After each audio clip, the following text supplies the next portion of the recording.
Counselling psychology എന്ന പേപ്പറിൽ unit 7 ആണ് ഇന്നത്തെ ക്ലാസ്സിൽ ഡിസ്കസ് ചെയ്യുന്നത്. കൗൺസിലിങ്ങിൽ പോസ്റ്റ് മോഡേൺ അപ്രോച്ചസ്. ലാസ്റ്റ് ക്ലാസ്സിൽ നമ്മൾ psychodynamic approach in counselling, humanistic approach in counselling, cognitive approach in counselling ഒക്കെ ഡിസ്കസ് ചെയ്തിരുന്നു. അതിൻ്റെ ഭാഗമായിട്ട് post modern approaches in counselling, കൗൺസിലിങ്ങിൽ വന്ന പുതിയ ചില അപ്രോച്ചുകളെ കുറിച്ചിട്ടാണ് ഈ ഒരു ക്ലാസ്സിൽ ഡിസ്കസ് ചെയ്യുന്നത്. ലേണിംഗ് ഒബ്ജക്റ്റീവ്സ് എന്ന് പറയുന്നത് understand post modern approaches like constructivism and social constructionism. നമ്മളിതിൽ കൺസ്ട്രക്റ്റിവിസത്തെ കുറിച്ചിട്ടാണ് പഠിക്കുന്നത്. അതുപോലെ learn different psychotherapy types, solution focus, negative, relational, cultural തുടങ്ങിയ സൈക്കോതെറാപ്പികൾ പഠിക്കുന്നു. അതുപോലെ know family systems theory and therapies, family, couple, interpersonal therapy. ഇങ്ങനെ ഫാമിലി കൗൺസിലിങ്ങിൽ നമ്മൾ കൊടുക്കുന്നതായ ചില തെറാപ്പികളെ പഠിക്കുന്നു. Explore group and multi modal therapy, group therapy, multi modal therapy. ഈ തെറാപ്പികളും ഈ പോസ്റ്റ് മോഡേൺ അപ്രോച്ചുകളാണ് ഈ ഒരു ലെസണിൽ നമ്മൾ ഡിസ്കസ് ചെയ്യുന്നത്. ഈ പോസ്റ്റ് മോഡേൺ അപ്രോച്ചിൻ്റെ ഫോക്കസ് എന്ന് പറയുന്നത് contemporary post modern therapy models ആണ്. ഇവിടെ നമ്മൾ ഈ ഒരു ചാപ്റ്ററിൽ ഫോക്കസ് ചെയ്യുന്നത് contemporary post modern therapy models ആണ്. Move beyond traditional models to subjective, cultural and contextual understanding. നമ്മൾ നേരത്തെ പഠിച്ച traditional models, CBT, humanistic, psychodynamic എന്നൊക്കെ പറഞ്ഞ ട്രഡീഷണൽ മോഡൽസിൻ്റെ അപ്പുറത്ത് ഒരു കുറച്ചുകൂടി subjective and cultural and contextual അണ്ടർസ്റ്റാൻഡിങ്ങിലാണ്. നമുക്കറിയാം, ഒരു കാര്യം നമ്മൾ റെഡിമെയ്ഡായിട്ട് പഠിച്ച് അതുപോലെ എല്ലാ ക്ലെയിംസിലും നമുക്ക് ആപ്ലിക്കബിൾ ആകില്ല. ഒരു കൾച്ചറിൽ നമ്മൾ സക്സസ് ആയ സാധനം മറ്റൊരു കൾച്ചറിൽ സക്സസ് ആവണമെന്നില്ല. നമ്മൾ പഠിക്കുന്ന അധികം മോഡൽസും വെസ്റ്റേൺ മോഡലാണ്. ഈ വെസ്റ്റേൺ മോഡൽ അതുപോലെ ഇവിടെ അപ്ലൈ ചെയ്യുമ്പോൾ അതിന് ഒരുപാട് പ്രാക്ടിക്കൽ പ്രോബ്ലംസ് ഉണ്ട്. അത് അത്ര തന്നെ റിസൾട്ട് കാണാറില്ല. നമ്മൾ ഒരു ഈസ്റ്റേൺ പേഴ്സ്പെക്റ്റീവിലേക്ക് അതിനെ കൊണ്ടെത്തിക്കുമ്പോൾ ചെറിയ ചെറിയ മാറ്റങ്ങൾ അതിൽ കൊണ്ടുവരേണ്ടതുണ്ട്. ഇവിടെ നമ്മൾ ഡിസ്കസ് ചെയ്യുന്ന ഈ പോസ്റ്റ് മോഡേൺ തെറാപ്പികളൊക്കെയും കുറച്ചുകൂടി സബ്ജക്റ്റീവ് ആൻഡ് കൾച്ചറൽ കോണ്ടെക്സ്റ്റിൽ മനസ്സിലാക്കുകയാണ് നമ്മൾ ചെയ്യുന്നത്. അതായത് സബ്ജക്റ്റീവായിട്ട് എങ്ങനെ, അതുപോലെ ഒരു കൾച്ചറൽ ഡിഫറൻസ് ഒക്കെ വരുമ്പോൾ അതിലേക്ക് എങ്ങനെ ആപ്റ്റ് ആവണം എന്നുള്ള ആ ഒരു രീതിയിലാണ് നമ്മളിവിടെ അണ്ടർസ്റ്റാൻഡ് ചെയ്യുന്നത്. Post modernism questions absolute truth and embraces multiple പേഴ്സ്പെക്റ്റീവിനെയാണ് ചെയ്യുന്നത്. അതായത് അബ്സല്യൂട്ട് ട്രൂത്ത് എന്ന് പറഞ്ഞാൽ ഇതിങ്ങനെയാണ്, ഡിപ്രഷൻ വരുന്നത് ഇങ്ങനെയാണ്, ഒരാൾക്ക് ആങ്ഷൈറ്റി വരുന്നത് ഇങ്ങനെയാണ്, ഇങ്ങനെ ഒരു അബ്സല്യൂട്ട് ട്രൂത്ത് എന്ന് പറയുന്നതിന് അതിന് ക്വസ്റ്റ്യൻ ചെയ്യുന്നതെന്ന് പറഞ്ഞാൽ അതിലുള്ള കുറച്ചുകൂടി മൾട്ടിപ്പിൾ പേഴ്സ്പെക്റ്റീവ്സ് ആണ് നോക്കുന്നത്. ഡിപ്രഷൻ ഏതൊക്കെ രീതിയിൽ വരാം, ഇങ്ങനെയും വരാം ഇങ്ങനെയും വരാം, അങ്ങനെ ഒരു മൾട്ടിപ്പിൾ പേഴ്സ്പെക്റ്റീവിലാണ് ഈ ഒരു പോസ്റ്റ് മോഡേണിസം ഫോക്കസ് ചെയ്യുന്നത്.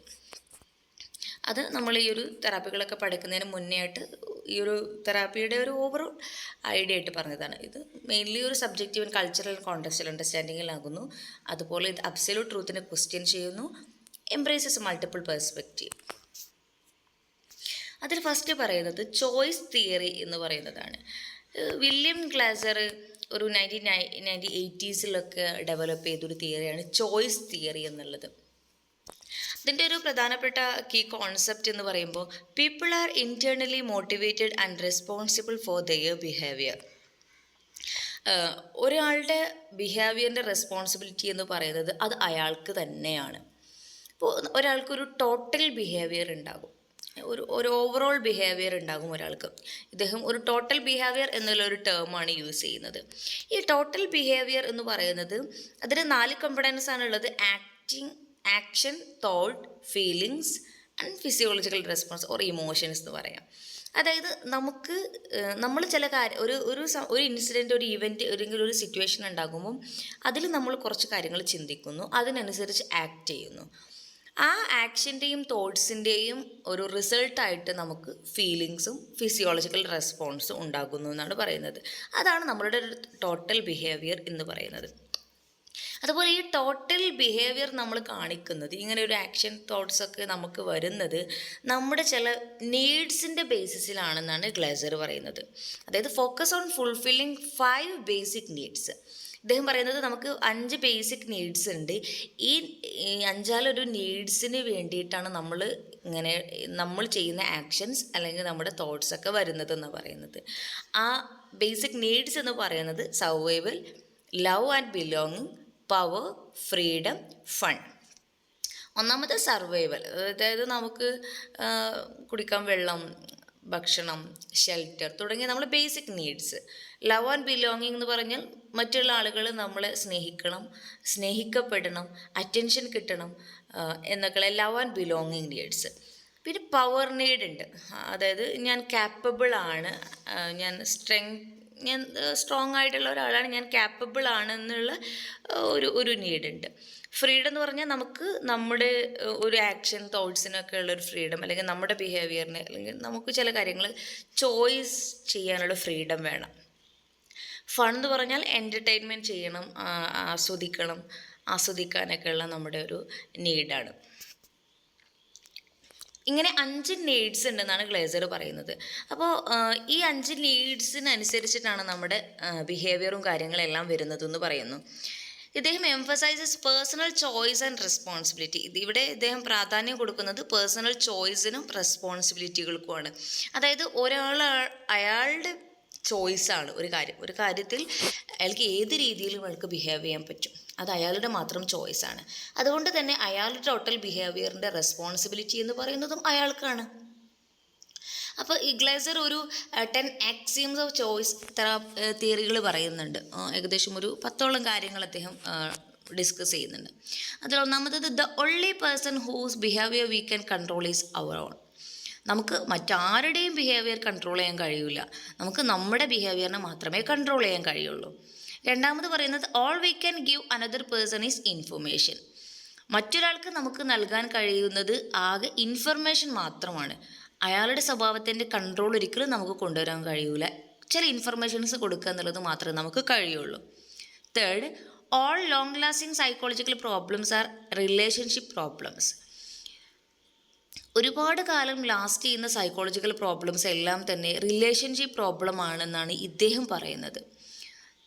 And fourth one, the problem relationship is always part of our present life. ഒരു പ്രോബ്ലം റിലേഷൻഷിപ്പ് ഉണ്ടാവുക എന്നുള്ളത് നമ്മുടെ പ്രസൻറ്റ് ലൈഫിൻ്റെ ഒരു പാർട്ടാണ്. അതില്ലാത്ത ഒരു അവസ്ഥ ഉണ്ടാവൽ വളരെ റെയറാണെന്നുള്ള രീതിയിലാണ്.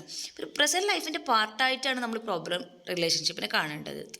Fifth one, what happen in the past has everything to do with what we are today, but we can only satisfy our basic need right now and plan to continue satisfying them in the future. നമ്മുടെ ഇന്നത്തെ behaviour എന്ന് പറയുന്നത് പാസ്റ്റിൽ എന്ത് സംഭവിച്ചു എന്നതിൻ്റെ അടിസ്ഥാനത്തിലൊക്കെ തന്നെയാണ്. പക്ഷേ നമുക്കതിലൊന്നും ചെയ്യാൻ കഴിയില്ല. നമുക്കിനി പാസ്റ്റിലേക്ക് ടൈം ട്രാവൽ ചെയ്തിട്ട് അവിടെ പോയിട്ട് അത് ക്ലിയർ ചെയ്യാൻ കഴിയില്ല. നമുക്കാകെ ചെയ്യാൻ പറ്റുന്നത് നമ്മുടെ ബേസിക് നീഡ് എന്താണോ അതിനെ സാറ്റിസ്ഫൈ ചെയ്യുക എന്നത് മാത്രമാണ്. അതുപോലെ ഫ്യൂച്ചറിൽ എന്തൊക്കെ പ്ലാൻ ചെയ്യാൻ പറ്റും, ഫ്യൂച്ചറിൽ അതെങ്ങനെ സാറ്റിസ്ഫൈ ചെയ്യാൻ പറ്റുമെന്ന് പ്ലാൻ ചെയ്യാം. ഇത് രണ്ടേ നമുക്ക് നടക്കുകയുള്ളൂ. അപ്പോൾ പാസ്റ്റിൽ എന്ത് സംഭവിച്ചു എന്നതിൻ്റെ അടിസ്ഥാനത്തിൽ തന്നെയാണ് ഇന്ന് നമ്മുടെ ബിഹേവിയർ അതായിത്തീർന്നത്. പക്ഷേ അതിൽ നമുക്കിനി കൺട്രോളില്ല. നമുക്ക് ഇപ്പോൾ നമ്മുടെ ബേസിക് നീഡ് എന്താണോ, ഇനി ഫ്യൂച്ചറിൽ നമുക്ക് എന്താണോ നേടിയെടുക്കാനുള്ളത് അതിനനുസരിച്ച് പ്ലാൻ ചെയ്യാം. ഇത് മാത്രമേ നമുക്കിനി കഴിയുള്ളൂ. Sixth one, we can only satisfy our needs by satisfying the pictures or specific wants in our quality world. നമുക്ക് നമ്മുടെ നീഡ്സിനെ സാറ്റിസ്ഫൈ ചെയ്യണം എന്നുണ്ടെങ്കിൽ നമ്മളിപ്പോൾ പ്രസൻ്റ്ലി ജീവിക്കുന്ന നമ്മുടെ ക്വാളിറ്റി വേൾഡ് ഏതാണ്, അതിൽ സ്പെസിഫിക് വാണ്ട്സിന് എന്താണെന്ന് ഐഡൻറ്റിഫൈ ചെയ്തിട്ട് അതിനെ സാറ്റിസ്ഫൈ ചെയ്യുക എന്നുള്ളതേ നടക്കുള്ളൂ. All we do is behave. നമ്മൾ ചെയ്യുന്നത് എന്താണെന്ന് വെച്ചാൽ നമ്മൾ ബിഹേവ് ചെയ്യുകയാണ് ചെയ്യുന്നത്. Eighth one, all behavior is total behavior and is made up of 4 components: acting, thinking, feeling and physiology. നമ്മുടെ ഈ ഒരു ഓവറോൾ ബിഹേവിയർ എന്ന് പറയുന്നത് നമ്മുടെ ടോട്ടൽ ബിഹേവിയർ ആണ്. ഈ ടോട്ടൽ ബിഹേവിയറിനെ ഉണ്ടാക്കിയിരിക്കുന്നത് action, thoughts, feelings and physiology. ഈ 4 ഇതിൻ്റെ components. 9th, all total behavior is chosen. നമ്മുടെ എല്ലാ ബിഹേവിയറും നമ്മൾ ചൂസ് ചെയ്യുന്നതാണ്. അതായത് നമ്മൾ ആക്ഷൻ, നമ്മൾ തോട്ട്സൊക്കെ നമ്മൾ ചൂസ് ചെയ്യുന്നതാണ്. But we only have direct control over the acting and thinking components. നമ്മുടെ ടോട്ടൽ ബിഹേവിയറിന് 4 കമ്പണൻസ് ഉണ്ടെങ്കിലും നമ്മുടെ ഫീലിങ്സിനോ ഫിസിയോളജിക്കൽ റെസ്പോൺസിലോ ഒന്നും നമുക്ക് കൺട്രോൾ ഇല്ല. നമുക്ക് നല്ല സാഡായിട്ടുള്ളൊരു അവസ്ഥ ഉണ്ടായി, അല്ലെങ്കിൽ ഒരാളെ നമ്മൾ ഇട്ടേച്ച് പോയി എന്ന് വിചാരിക്കുക, നമ്മളവിടെ എന്തേ ചിന്തിക്കുള്ളൂ, ഞാൻ അൺലവബിൾ ആണ്, അല്ലെങ്കിൽ എന്നെ അയാൾക്ക് ഇഷ്ടമില്ല ആ രീതി ചിന്തിക്കുന്നു നമ്മൾ. അപ്പോൾ അതിനനുസരിച്ചിട്ട് നമ്മളിങ്ങനെ ഒരു സ്ഥലത്ത് ഇങ്ങനെ സാഡായിട്ട് ഇരിക്കുന്നു. അതാണ് നമ്മുടെ ആക്ഷൻ, നമ്മുടെ തോട്ട്സും. അപ്പോൾ പിന്നെ അങ്ങനെ ഇരുന്നിട്ട് ഇനി എനിക്ക് നല്ല സന്തോഷം വേണം എന്നുള്ളൊരു ഫീലിംഗ്, എനിക്ക് സങ്കടം വേണ്ട എന്നുള്ളൊരു ഫീലിങ്സ് എടുക്കുക. അവിടെ നമുക്ക് സാഡ് ആൻഡ് ഹാപ്പിനെസ്സിൻ്റെ അടുത്തൊരു ചോയ്സ് ഇല്ല. കാരണം അത് ആ ഒരു ആക്ഷൻ്റെയും ആ ഒരു തോട്ട്സിൻ്റെയും ഫലമായിട്ട് ഓൾറെഡി ആ ഫീലിങ്സും നമുക്ക് കൂടെ ഒരു നെഞ്ചിൻ്റെ ഭയങ്കര കലം, അല്ലെങ്കിൽ തലക്ക് ഭയങ്കര പ്രശ്നം, അങ്ങനെ ഫിസിയോളജിക്കൽ റെസ്പോൺസും അത് കാണിച്ചുകൊണ്ടിരിക്കും. അപ്പോൾ ഇവിടെ നമുക്ക് ഫീലിങ്സിലോ ഫിസിയോളജിയിലോ നമുക്ക് ശരിക്ക് ഒരു ഡയറക്റ്റ് കൺട്രോൾ ഇല്ല. ഡയറക്റ്റ് കൺട്രോൾ എന്തിൻ്റെ പേരിൽ മാത്രമേ ഉള്ളൂ? ആക്ഷൻ്റെയും തോട്ട്സിൻ്റെയും പേരിൽ മാത്രമേ ഉള്ളൂ. So we can only control our feeling and physiology indirectly through how we choose to act and think.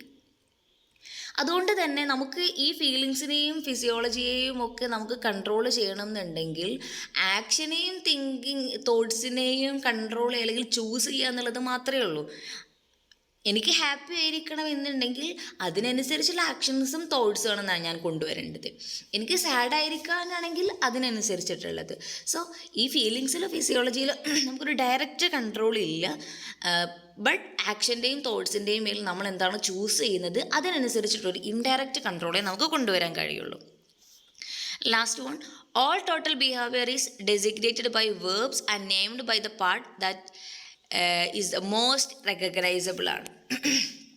അപ്പോൾ നമ്മുടെ എല്ലാ ബിഹേവിയറും നമുക്ക് വേണമെങ്കിൽ കൺട്രോൾ ചെയ്യാൻ കഴിയും. എങ്ങനെ? നമ്മുടെ ആക്ഷൻസ് ആൻഡ് തോട്ട്സിനെ കൺട്രോൾ ചെയ്യുന്നതിലൂടെ എന്നാണ് ചോയ്സ് തിയറിയിൽ മെയിൻലി പറയുന്നത്.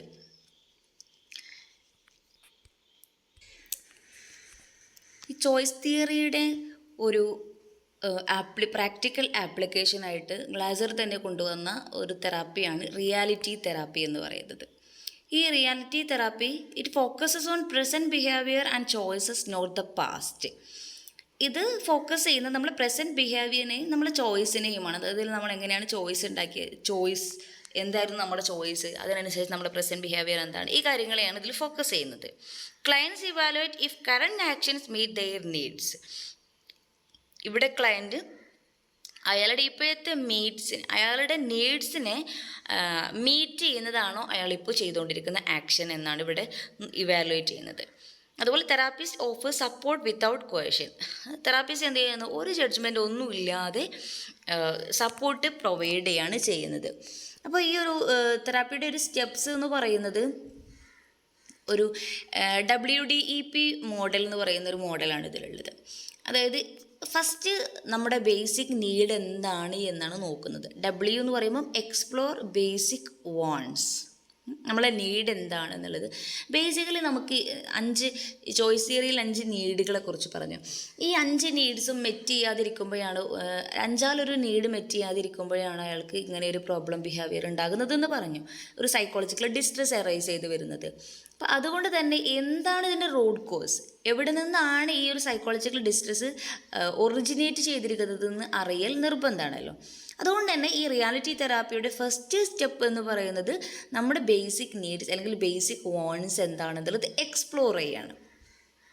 രണ്ടാമത് നമ്മൾ ചെയ്യുന്നത് find out what you are doing. WDEP model D എന്ന് പറയുന്നത് find out what you are doing. That means ഡൂയിങ്ങിനെയാണ് ഇവിടെ ഫോക്കസ് ചെയ്യുന്നത്. അപ്പോൾ നമുക്കൊരു ബേസിക് വാണ്ട് ഉണ്ടാകും, അതിനെ നമ്മൾ പല രീതിയിലൂടെ നമ്മൾ എന്ത് ചെയ്യുന്നു? എക്സ്പ്ലോർ ചെയ്യുന്നു. അയാൾ എന്താണ് ഇപ്പോൾ ചെയ്തുകൊണ്ടിരിക്കുന്നത്? ഡിപ്രസ്ഡ് ആയിരിക്കുകയാണോ, ആങ്കറാണോ കാണിക്കുന്നത്, ആങ്ഷൈറ്റി ആണോ കാണിക്കുന്നത്, അങ്ങനെ എന്താണ് അവരുടെ ആക്ഷനിൽ എന്താണോ വരുന്നത് ആ ഡൂയിങ്ങിനെയാണ് പിന്നെ നമ്മൾ ഫൈൻഡ് ചെയ്യുന്നത്. ഈ എന്ന് പറയുന്നത് evaluate whether it is working.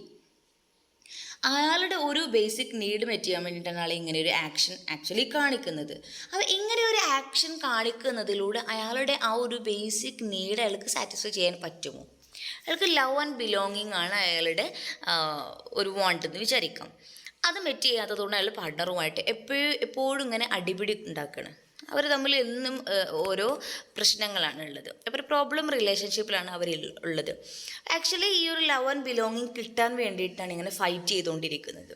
അപ്പോൾ നമ്മൾ നോക്കണം evaluate whether it is working. ഇങ്ങനെ ഫൈറ്റ് ചെയ്താൽ ആ ഒരു ലവ് ആൻഡ് ബിലോങ്ങിങ് കിട്ടുമോ?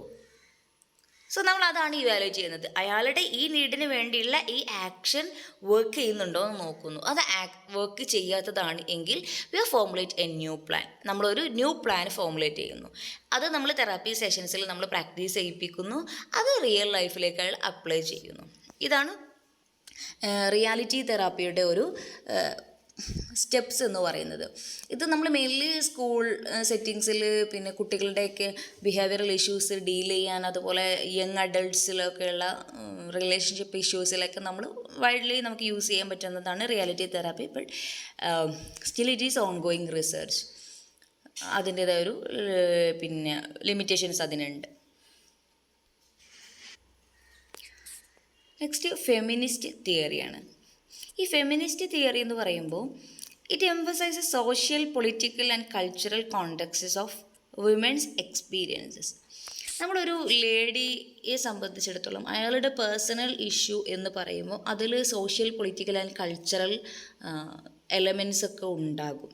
അപ്പോൾ ഒരു സ്ത്രീയുടെ സ്വാതന്ത്ര്യം അല്ലെങ്കിൽ ഒരു പവർ, ചോയ്സ്, ഇതിനെയൊക്കെ നമ്മൾ ഡിസ്കസ് ചെയ്യുമ്പം, അല്ലെങ്കിൽ അതിനെയൊക്കെ നമ്മൾ തെറാപ്പിയിലൂടെ നമ്മൾ ചേഞ്ച് ചെയ്യാനോ ഓൾട്ടർ ചെയ്യാനോ ഒക്കെ നമ്മൾ ഉദ്ദേശിക്കുമ്പോൾ, അല്ലെങ്കിൽ അത്തരം ബേസിക് നീഡ്സിനെയൊക്കെ സാറ്റിസ്ഫൈ ചെയ്യാൻ വേണ്ടിയുള്ള തെറാപ്പിയൊക്കെ നമ്മൾ കൊടുക്കുമ്പം ഒരു സ്ത്രീയുടെ പേഴ്സണൽ എക്സ്പീരിയൻസിനപ്പുറത്തേക്ക് അതിൽ സോഷ്യൽ ആൻഡ് പൊളിറ്റിക്കൽ, കൾച്ചറലൊക്കെ ആയിട്ടുള്ള എന്തെങ്കിലും കണ്ടൻസ് ഉണ്ടോ എന്ന് നമ്മൾ കൃത്യമായിട്ട് നോക്കേണ്ടതുണ്ട്. കാരണം പലപ്പോഴും ഒരു സ്ത്രീ ഒരു കാര്യം ചോയ്സ് അയാളുടെ ഇഷ്ടത്തിന് ചിലപ്പോൾ എടുക്കാൻ പറ്റിക്കൊള്ളണമെന്നില്ല. അതിൽ ചില സൊസൈറ്റിയൽ കൺട്രോൾസ് മേ ബി ഉണ്ടായേക്കാം. അതുകൊണ്ട് തന്നെ നമ്മൾ അത്തരം ഫാക്ടേഴ്സിലേക്ക് ഇമ്പോർട്ടൻസ് കൊടുക്കേണ്ടതുണ്ട്. അപ്പോൾ ഇവിടെ highlights power dynamics in society and therapy. നമ്മൾ പവർ ഡൈനാമിക്സിൽ ഡിസ്കസ് ചെയ്യുന്നുണ്ട്. ഇതിൻ്റെ ഗോൾ എന്ന് പറയുന്നത് empowerment, equality and advocacy in woman ആണ്. ടെക്നിക്സ് നമ്മൾ യൂസ് ചെയ്യുന്നത് ജെൻഡർ റോൾ അനാലിസിസ് ചെയ്യുന്നുണ്ട്, പവർ അനാലിസിസ് ചെയ്യുന്നുണ്ട്, അസർട്ടീവ്നെസ് ട്രെയിനിങ് കൊടുക്കുന്നു. അങ്ങനെയുള്ള പലതരം ടെക്നിക്കുകൾ നമ്മൾ ഇതിൽ യൂസ് ചെയ്യുന്നുണ്ട്.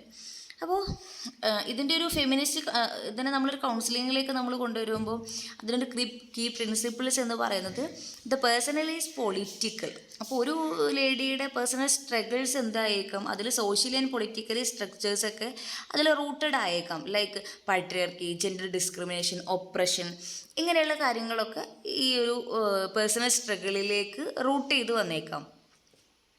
നമ്മളിവിടെ ഫോക്കസ് ചെയ്യുന്നത് എംപവർമെൻ്റ് ആണ്. അപ്പോൾ ഇത്തരം സൊസൈറ്റിയിൽ നിന്നുള്ള പല സ്ട്രഗിൾസും ഇതിലേക്ക് കൂടെ ആഡ് ആയിട്ടൊക്കെ വരുന്നുണ്ടാകും. പക്ഷെ നമ്മളിവിടെ എന്താ ചെയ്യുന്നത്, ക്ലയൻറ്റിനെ അതിനെ വാലിഡേറ്റ് ചെയ്യാനും അയാളുടെ എക്സ്പീരിയൻസിനെ വാലിഡേറ്റ് ചെയ്യാനും അതിനെങ്ങനെ ഓവർകം ചെയ്യണം എന്നൊക്കെ പറഞ്ഞ് ആ പേഴ്സണിനെ നമ്മൾ അയാളുടെ ലൈഫിൽ ഒരു കൺട്രോൾ ഉണ്ടാകാൻ വേണ്ടിയിട്ട് നമ്മൾ എംപവർ ചെയ്യുകയാണ് ചെയ്യുന്നത്. ഈ ഒരു തെറാപ്പി നമ്മളൊരു ഫെമിനിസ്റ്റ് തെറാപ്പിയിൽ നമ്മൾ വരുമ്പോൾ, ഒരു ഫെമിനിസ്റ്റ് തിയറി ബേസിസിലുള്ള ഒരു തെറാപ്പിയിൽ നമ്മൾ വരുമ്പോൾ ഒരു ഇഗാലിറ്റേറിയൻ അപ്രോച്ചാണ് നമ്മൾ കൊണ്ടുവരേണ്ടത്. ഇഗാലിറ്റേറിയൻ അപ്രോച്ച് എന്ന് പറഞ്ഞാൽ ക്ലയൻറ്റിനും കൗൺസിലറിനും സെയിം റോളാണ് ഉള്ളത്. ഇവിടെ കൗൺസിലർ ഒരു എക്സ്പേർട്ടാണ്, അയാൾ കാര്യങ്ങളൊക്കെ ലീഡ് ചെയ്യുക, അങ്ങനെ ഒരു എക്സ്പേർട്ട് റോളൊന്നുമില്ല. ഒരു എല്ലാവരും സെയിമാണ്. രണ്ടുപേരും കൂടി ഇരുന്ന് ഡിസ്കസ് ചെയ്ത് ഒരു ഫൈനൽ കാര്യങ്ങളിലേക്ക് എത്തുന്നു എന്നുള്ള അങ്ങനെ ഒരു ഇഗാലിറ്റേറിയൻ റിലേഷൻഷിപ്പാണ് ഇവിടെയുള്ളത്. പിന്നെ നമ്മളിതിൽ ഒരു പവർ ഡൈനാമിക്സിനെ കുറിച്ചിട്ട് നല്ലൊരു കൃത്യമായിട്ട് നമ്മളൊരു അവെയർനെസ് കൊടുക്കുകയാണ് ചെയ്യുന്നത്. ഒരു അവെയർനെസ് നമ്മൾ കൊടുക്കും പവർ ഡൈനാമിക്സിനെ കുറിച്ചിട്ട്. പിന്നെ പലപ്പോഴും ഇങ്ങനെയുള്ള പ്രശ്നത്തിന്, ഒരു വ്യക്തിയുടെ പ്രശ്നത്തിന് നമുക്ക് പരിഹാരം ഉണ്ടാക്കാൻ കഴിയണം എന്നില്ല. അത് ഒരു ടീമിൻ്റെ മൊത്തം പ്രശ്നമായേക്കാം. അപ്പോൾ ഓൾമോസ്റ്റ് എല്ലാ സ്ത്രീകളും അനുഭവിക്കുന്ന ഒരു പ്രശ്നമായേക്കാം. അതിന് നമുക്ക് നമ്മുടെ മുമ്പിൽ വരുന്ന ആ ഒരു ക്ലയൻറ്റിൽ മാത്രം നമുക്കൊന്നും ചെയ്യാൻ പറ്റിക്കൊള്ളണമെന്നില്ല. അങ്ങനെയുള്ള ചില ഫാക്ടേഴ്സൊക്കെ ഉണ്ടാവാറുണ്ട്. അങ്ങനെയുള്ള കാര്യങ്ങളിൽ നമ്മൾ ഓറിയൻറ്റേഷൻ ചെയ്യേണ്ടത് ഒരു സോഷ്യൽ ചേഞ്ചിന് ഒരു ഓറിയൻറ്റേഷൻ വേണം എന്നുള്ള രീതിയിലാണ്. അതായത് അവിടെ നമുക്കൊരു സോഷ്യൽ ചേഞ്ച് ആയിരിക്കും വേണ്ടി വരിക. സൊസൈറ്റി മൊത്തത്തിൽ ആ ഒരു വിഷയത്തിൽ ഒരു ആറ്റിറ്റ്യൂഡ് മാറ്റേണ്ടതായിട്ട് വന്നേക്കാം. അവനെ നമ്മളിവിടെ ഒരു ഡൈവേഴ്സിറ്റിയെ നമ്മൾ കൃത്യമായിട്ട് റെസ്പെക്റ്റ് ചെയ്യണം. അതായത് gender, race, class, sexuality, age, ability, culture, ഇങ്ങനെയൊക്കെയുള്ള ഒരു ഡൈവേഴ്സിറ്റിയെ നമ്മളിവിടെ റെസ്പെക്റ്റ് ചെയ്യേണ്ടതുണ്ടാകും. നമ്മൾ ഇവിടെ യൂസ് ചെയ്ത ടെക്നിക്കുകൾ നേരത്തെ പറഞ്ഞ പോലെ തന്നെ കോൺഷ്യസ്നെസ് റൈസിങ്, അതായത് ഒരു കൃത്യമായൊരു അവയർനെസ് നമ്മൾ ആ ഒരു ക്ലയൻറ്റിൽ ഉണ്ടാക്കിയെടുക്കുക. ജെൻഡർ റോൾ അനാലിസിസ്, ഒരു വുമൻ്റെ റോൾ എന്താണ്, മെന്നിൻ്റെ റോൾ എന്താണ്, അത് സൊസൈറ്റിയിൽ കുറേ കൺസ്ട്രക്റ്റഡ് ആയിട്ടുള്ള കുറേ കാര്യങ്ങളുണ്ടാകും, ശരിയുള്ളതും ശരിയല്ലാത്തതും ഒക്കെ ഉണ്ടാകും. അപ്പോൾ ആ ഒരു ജെൻഡർ റോൾ അനാലിസിസ് നടത്തുക, പവർ അനാലിസിസ് നടത്തുക, റീഫ്രെയിമിംഗ് ആൻഡ് റീലേബിളിംഗ് എക്സ്പീരിയൻസസ് ചെയ്യാം, bibliotherapy, assertiveness training, encouraging social actions, ഇങ്ങനെയുള്ള പല ടെക്നിക്കുകളാണ് നമ്മൾ ഈ ഒരു ഫെമിനിസ്റ്റ് തിയറിയിൽ നമ്മൾ അല്ലെങ്കിൽ ഫെമിനിസ്റ്റ് തെറാപ്പിയിൽ നമ്മൾ യൂസ് ചെയ്യുന്നത്. Constructivist and social constructionist theories.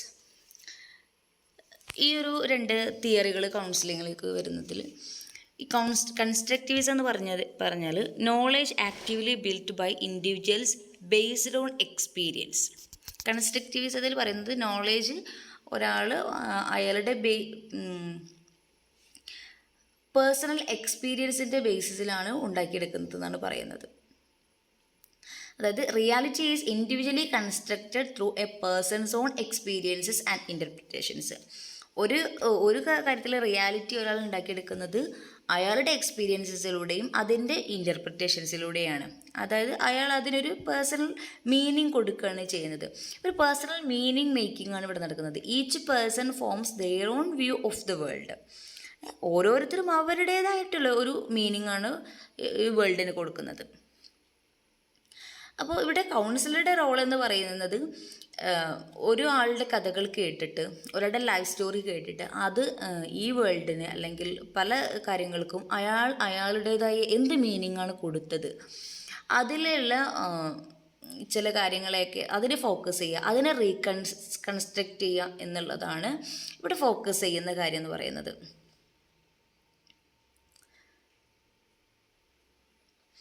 Social കൺസ്ട്രക്ഷനിസത്തിലേക്ക് വരുമ്പം reality is shaped through language, culture and interaction.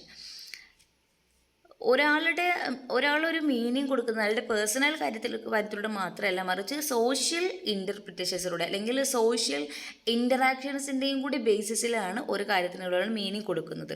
അപ്പോൾ ലാംഗ്വേജ്, കൾച്ചർ, ഇൻട്രാക്ഷൻ, ഈ 3 ഫാക്ടേഴ്സിൻ്റെയും കൂടി ബേസിസിലാണ് ഒരാൾ ഒരു മീനിങ് കൊടുക്കുന്നത് എന്നാണ് ഇതിൽ പറയുന്നത്. അതായത് reality is not personal but socially constructed ആണ്. എന്തിലൂടെ? Through language, culture and relationship. നമ്മൾ കൺസ്ട്രക്റ്റിവിസത്തിൽ പേഴ്സണൽ ആയിരുന്നു റിയാലിറ്റി, ബട്ട് ഇവിടെ പേഴ്സണൽ അല്ല, മറിച്ച് സോഷ്യലി കൺസ്ട്രക്റ്റഡ് ആണ്. അപ്പോൾ ഫസ്റ്റ് പേഴ്സണൽ കൺസ്ട്രക്റ്റും സെക്കൻഡ് വൺ സോഷ്യലി കൺസ്ട്രക്റ്റഡും ആയിട്ടുള്ളതാണ്. Through language, culture and relationships or interactions. അപ്പോൾ നമ്മളിവിടെ meaning is developed in interaction with others. മറ്റുള്ള ആളുകളൊക്കെ ആയിട്ട് ഇൻട്രാക്ട് ചെയ്യുന്നതിലൂടെ, സോഷ്യൽ ഇൻട്രാക്ഷൻസിലൂടെയാണ് നമ്മളൊരു കാര്യത്തിന് മീനിങ് നമ്മൾ ഡെവലപ്പ് ചെയ്യുന്നത്. Emphasizes the role of culture, society and communication. അതിൻ്റെ റോൾ ഇവിടെ വളരെ പ്രാധാന്യമുണ്ട്. Problems are seen as being constructed through language. ഇതിൽ നമ്മൾ പ്രോമിനൻ്റ് ആയിട്ട് യൂസ് ചെയ്യുന്ന അപ്രോച്ച് എന്ന് പറയുന്നത് നെഗറ്റീവ് തെറാപ്പിയാണ്. അതായത് peoples live their lives through stories. അപ്പോൾ counselling helps clients re author the stories in empowering way. അപ്പോൾ അയാളുടെ ഓരോ കഥകൾ നമ്മൾ കേട്ടിട്ട് ആ കഥകളെ നമ്മൾ ഒന്നുകൂടി റീ ഓതർ ചെയ്യുക എന്നുള്ളതാണ് ഇവിടെ ചെയ്യുന്നത്. അപ്പോൾ ഇവിടെ നമ്മൾ ഒരാളുടെ പ്രോബ്ലത്തെ എക്സ്റ്റേണലൈസ് ചെയ്യും. ഇതിൽ നമ്മൾ യൂസ് ചെയ്യുന്ന മറ്റൊരു കൗൺസിലിംഗ് ടെക്നിക്കാണ് എക്സ്റ്റേണലൈസിങ് ദ പ്രോബ്ലം എന്ന് പറയുന്നത്. അതായത് നിങ്ങൾ സാധാരണ ഡിപ്രഷൻ വരുമ്പോൾ ഡിപ്രഷൻ ഈസ് അഫക്റ്റിംഗ് യു എന്നാണ് പറയുക, അല്ലേ? യു ആർ ഡിപ്രസ്ഡ് എന്നാണ് നമ്മൾ സാധാരണ പറയാം. പക്ഷേ ഇവിടെ നമ്മൾ എക്സ്റ്റേണലൈസിങ് പ്രോബ്ലം എന്ന് പറയുമ്പോൾ ഡിപ്രഷൻ ഈസ് അഫക്റ്റിംഗ് യു. നമ്മൾ ഡിപ്രസ്ഡ് ആണെന്ന് പറയുന്നതിനപ്പുറത്ത് ഡിപ്രഷൻ വന്ന് നമ്മളെ അഫക്റ്റ് ചെയ്തിരിക്കുക, അല്ലേ? നമ്മൾ ഈ 2 മീനിങ്ങിലും കുറച്ച് ഡിഫറൻസ് ഉണ്ട്. അപ്പോൾ അങ്ങനെ പ്രോബ്ലത്തെ എക്സ്റ്റേണലൈസ് ചെയ്യുക എന്നുള്ള ഒരു ടെക്നിക്കാണ് ഇവിടെ നമ്മൾ മെയിൻലി യൂസ് ചെയ്യുന്നത്. അപ്പോൾ ഇവിടെ നമ്മൾ ഒരു കൺസ്ട്രക്റ്റിവിസ്റ്റ് ആൻഡ് സോഷ്യൽ കൺസ്ട്രക്റ്റിവിസത്തിൻ്റെ ഒരു കമ്പാരിസൺ നോക്കുകയാണെങ്കിൽ, കൺസ്ട്രക്റ്റിവിസത്തിൽ ഫോക്കസ് ചെയ്യുന്നത് ഇൻഡിവിജ്വൽ മീനിങ്ങിനെയാണ്. പക്ഷേ സോഷ്യൽ കൺസ്ട്രക്ഷനിസ്റ്റിൽ സോഷ്യൽ ആൻഡ് കൾച്ചറൽ മീനിങ്ങിനെയാണ് ഫോക്കസ് ചെയ്യുന്നത്. റിയാലിറ്റി എന്ന് പറയുന്നത് സബ്ജക്റ്റീവാണ് കൺസ്ട്രക്റ്റിവിസത്തിൽ, അതായത് പേഴ്സണൽ ആകുന്നു. മറ്റേത് റിലേഷനിലാണ്, കോ കൺസ്ട്രക്റ്റഡ് ആണ് with language, through language, culture and കമ്മ്യൂണിക്കേഷനിലൂടെയൊക്കെ സോഷ്യലി കൺസ്ട്രക്റ്റഡ് ആയിട്ടുണ്ടാകുന്നതാകുന്നു റിയാലിറ്റി എന്ന് പറയുന്നത്. ഈ കീ ഇൻഫ്ലുവൻസ് എന്ന് പറയുന്നത്, കീ ഇൻഫ്ലുവൻസ് എവിടെയാണ്? കൺസ്ട്രക്റ്റിവിസത്തിൽ പേഴ്സണൽ എക്സ്പീരിയൻസിലാണെങ്കിൽ, സോഷ്യൽ കൺസ്ട്രക്റ്റിവിസത്തിൽ ലാംഗ്വേജ് ആൻഡ് ഇൻട്രാക്ഷൻ ആകുന്നു. കോമൺ തെറാപ്പി നമ്മൾ യൂസ് ചെയ്യുന്നത് പേഴ്സണൽ കൺസ്ട്രക്റ്റ് തെറാപ്പി എന്ന് പറയുന്ന ഒരു തെറാപ്പി ഉണ്ട്, അതാണ് നമ്മൾ കൺസ്ട്രക്റ്റിവിസത്തിൽ യൂസ് ചെയ്യുക. മറ്റേതിൽ സെക്കൻഡ് വണ്ണിൽ നെഗറ്റീവ് തെറാപ്പിയാണ്. ഇവിടെ കൗൺസിലറുടെ ഒരു റോൾ എന്ന് പറയുമ്പോൾ ഫസ്റ്റത്തേതിൽ ഹെൽപ്പ് റീഫ്രെയിം പേഴ്സണൽ മീനിങ്, അയാളുടെ പേഴ്സണൽ മീനിങ് കൊടുക്കുന്നതിലുള്ള പ്രോബ്ലം ആണെന്ന് പറഞ്ഞല്ലോ. അപ്പോൾ അതിനെ നമ്മൾ റീഫ്രെയിം ചെയ്യാൻ വേണ്ടിയിട്ട് ഹെൽപ്പ് ചെയ്യുക എന്നുള്ളതാണ് ഇവിടെ കൗൺസിലറുടെ റോള്. സെക്കൻഡ് വണ്ണിലേക്ക് കോ ഓതർ ന്യൂ സ്റ്റോറീസ്, അയാൾ സോഷ്യലി കൺസ്ട്രക്റ്റ് ചെയ്ത അയാളുടെ സ്റ്റോറി ബേസിസിലാണെന്ന് പറഞ്ഞല്ലോ. ആ സ്റ്റോറി നെഗറ്റീവ് തെറാപ്പിയിലൂടെ അയാളുടെ സ്റ്റോറി നമ്മൾ കേട്ട് അതിനെ കോ ഓതർ ചെയ്യുക എന്നുള്ളതാണ് ഇവിടെ ഒരു കൗൺസിലറുടെ റോളായിട്ട് വരുന്നത്. സോ കോമൺ ഫീച്ചേഴ്സ് എന്ന് പറയുന്നത് reject absolute truth, emphasise subjectivity, co created reality. നമ്മൾ ഈ ഒരു രണ്ട് തിയറിയുടെയും ആ തിയറി ബേസ് ചെയ്തിട്ടുള്ള തെറാപ്പിയുടെയും പ്രധാനപ്പെട്ട ഫീച്ചർ എന്ന് പറയുന്നത് അബ്സല്യൂട്ട് ട്രൂത്തിനെ റിജക്റ്റ് ചെയ്യുന്നു, മറിച്ച് സബ്ജക്റ്റിവിറ്റിയെയും കോ ക്രിയേറ്റഡ് റിയാലിറ്റിയെയും ഫോക്കസ് ചെയ്യുന്നു. അതായത് ഇന്ന അസുഖം ഉണ്ടായത് ഇന്ന രീതിയിലാണെന്ന് പറയുന്ന ഒരു അബ്സല്യൂട്ട് ട്രൂത്ത് എന്നതിന് പകരം ഓരോ ക്ലയൻറ്റിൻ്റെയും സബ്ജക്റ്റിവിറ്റി അതിൽ ഉണ്ട്. അയാൾ അതിന് കൊടുത്ത പേഴ്സണൽ മീനിങ്, മറ്റേതിലാണ് സോഷ്യലി കൺസ്ട്രക്റ്റഡ് ആയിട്ടുള്ള അയാൾ ഒരു മീനിങ്ങുകൾ കൊടുത്തിട്ടുണ്ട്. അപ്പോൾ കൾച്ചറൽ ഇൻഫ്ലുവൻസ് അവിടെ ഉണ്ട്, അയാളുടെ കമ്മ്യൂണിക്കേഷൻ പാറ്റേണിലെ ഇഷ്യൂസ് ഉണ്ട്. ഇതിനെ എല്ലാത്തിനെയും നോക്കി അതിനെല്ലാം എംഫസൈസ് ചെയ്തുകൊണ്ട് കൊടുക്കണം എന്നുള്ളതാണ് പറയുന്നത്.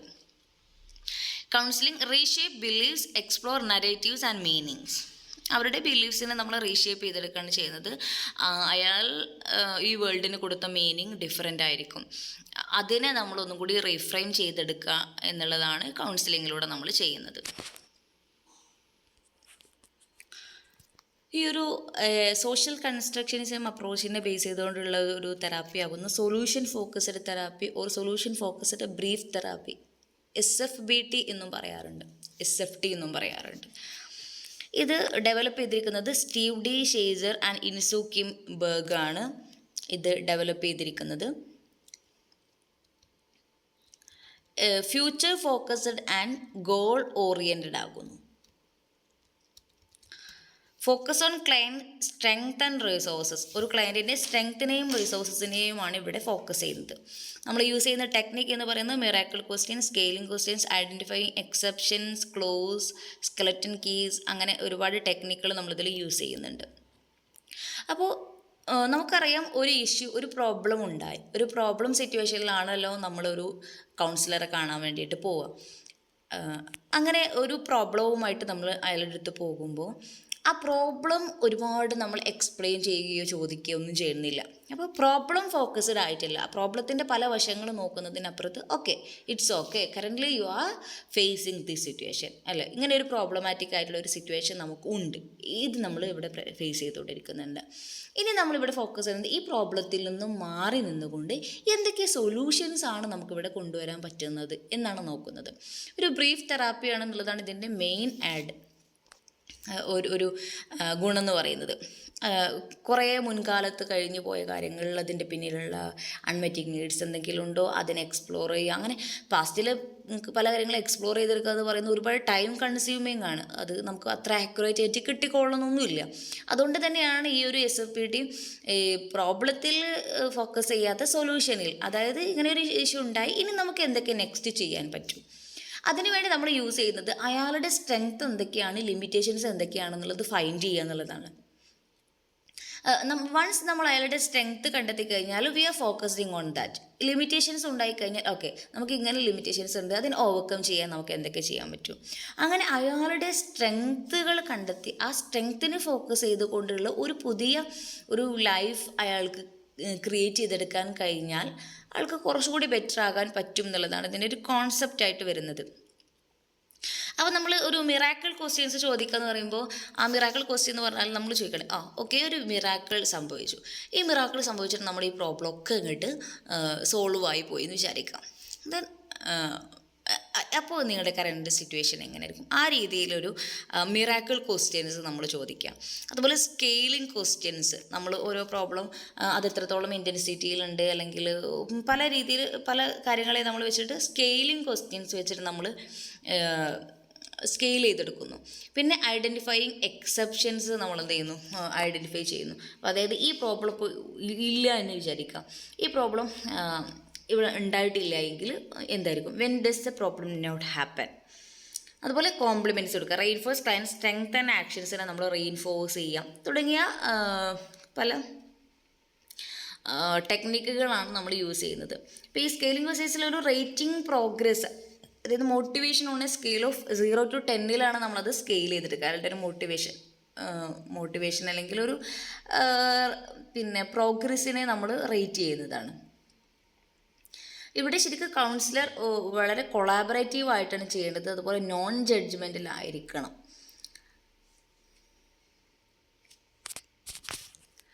അപ്പോൾ ഒരാൾക്ക് നമ്മൾ പറഞ്ഞ കൺസ്ട്രക്റ്റിവിസം തിയറി അല്ലെങ്കിൽ സോഷ്യൽ കൺസ്ട്രക്റ്റിവിസ്റ്റ് തിയറിയൊക്കെ ബേസ് ചെയ്തിട്ട് അയാളുടെ പേഴ്സണൽ മീനിങ്ങിനെ നമ്മൾ ഫൈൻഡ് ഔട്ട് ചെയ്തു. ഓക്കെ, അയാൾക്ക് ഇന്ന പ്രോബ്ലം ഉണ്ട്, അല്ലെങ്കിൽ അയാളെക്കുറിച്ച് തന്നെ വേൾഡിനെ കുറിച്ച് തന്നെ കൊടുത്തൊരു പേഴ്സണൽ മീനിങ് എന്താണ്, അതിൽ സോഷ്യലി കൺസ്ട്രക്റ്റഡ് ആയിട്ട് അയാൾ എന്ത് മീനിങ് ആണ് കൊടുത്തത് തുടങ്ങിയ കാര്യങ്ങളൊക്കെ നമ്മൾ മനസ്സിലാക്കിയിട്ട് അയാളുടെ ഒരു കറൻറ്റ് പ്രോബ്ലത്തിൻ്റെ ഫോക്കസ് ചെയ്തുകൊണ്ട് സൊല്യൂഷനെ ഫോക്കസ് ചെയ്തുകൊണ്ട് നമ്മൾ കൊടുക്കുന്ന ഒരു തെറാപ്പിയാണ് നമ്മൾ ഈ SFBT എന്ന് പറയുന്നത്. ഒരു നോർമലി എല്ലാം ഈ ഒരു തിയറി ബേസിസ് എന്നല്ല, SFBT ഒരു വളരെ ബ്രീഫാണ്.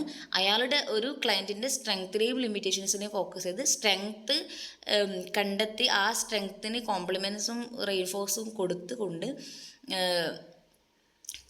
അയാളിലൊരു ചേഞ്ച് ഉണ്ടാക്കിയെടുക്കുകയാണ് ചെയ്യുന്നത്.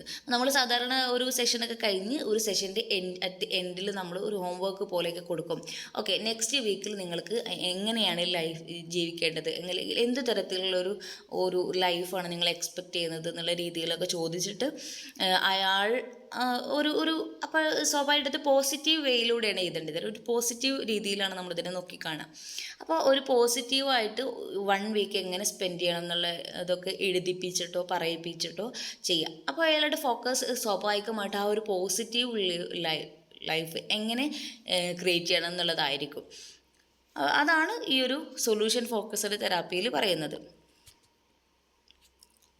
നെക്സ്റ്റ് നരേറ്റീവ് തെറാപ്പിയാണ്. ഇത് developed by Michael White and David Epston ആണ് ഇത് ഡെവലപ്പ് ചെയ്തിരിക്കുന്നത്. നമ്മൾ പറഞ്ഞല്ലോ സോഷ്യൽ കൺസ്ട്രക്റ്റിവിസം തിയറി ബേസ് ചെയ്തിട്ട് അതിൽ നമ്മൾ യൂസ് ചെയ്യുന്നത് നരേറ്റീവ് തെറാപ്പി ആകുന്നു. അപ്പോൾ people create meaning through stories. പല കഥ, ഓരോരുത്തർക്കും ഓരോ കഥകളാണ്, ഓരോരുത്തരുടെ ലൈഫും ഓരോ കഥകളാണ്. ആ കഥകളിലൂടെയാണ് ഒരു മീനിങ് ക്രിയേറ്റ് ചെയ്യുന്നത്. So problems are externalised separated from the person. നമ്മളെന്ത് ചെയ്യുന്നു, പ്രശ്നത്തെ നമ്മൾ എക്സ്റ്റേണലൈസ് ചെയ്യുന്നു. ആ പ്രശ്നം കിടക്കുന്നത് അയാളുടെ ഉള്ളിലല്ല, മറിച്ച് അത് പുറത്താണ് ഉള്ളത്. ആ പേഴ്സണിൽ നിന്ന് നമ്മൾ ആ പ്രശ്നത്തെ ഇങ്ങനെ സെപ്പറേറ്റ് ചെയ്ത് വെക്കുകയാണ് ചെയ്യുന്നത്. അപ്പോൾ എക്സ്റ്റേണലൈസ്ഡ് പ്രോബ്ലം ചെയ്യുന്നു. ഇതിൻ്റെ ഗോൾ എന്ന് പറയുന്നത് റീഓതർ stories in empowering vase.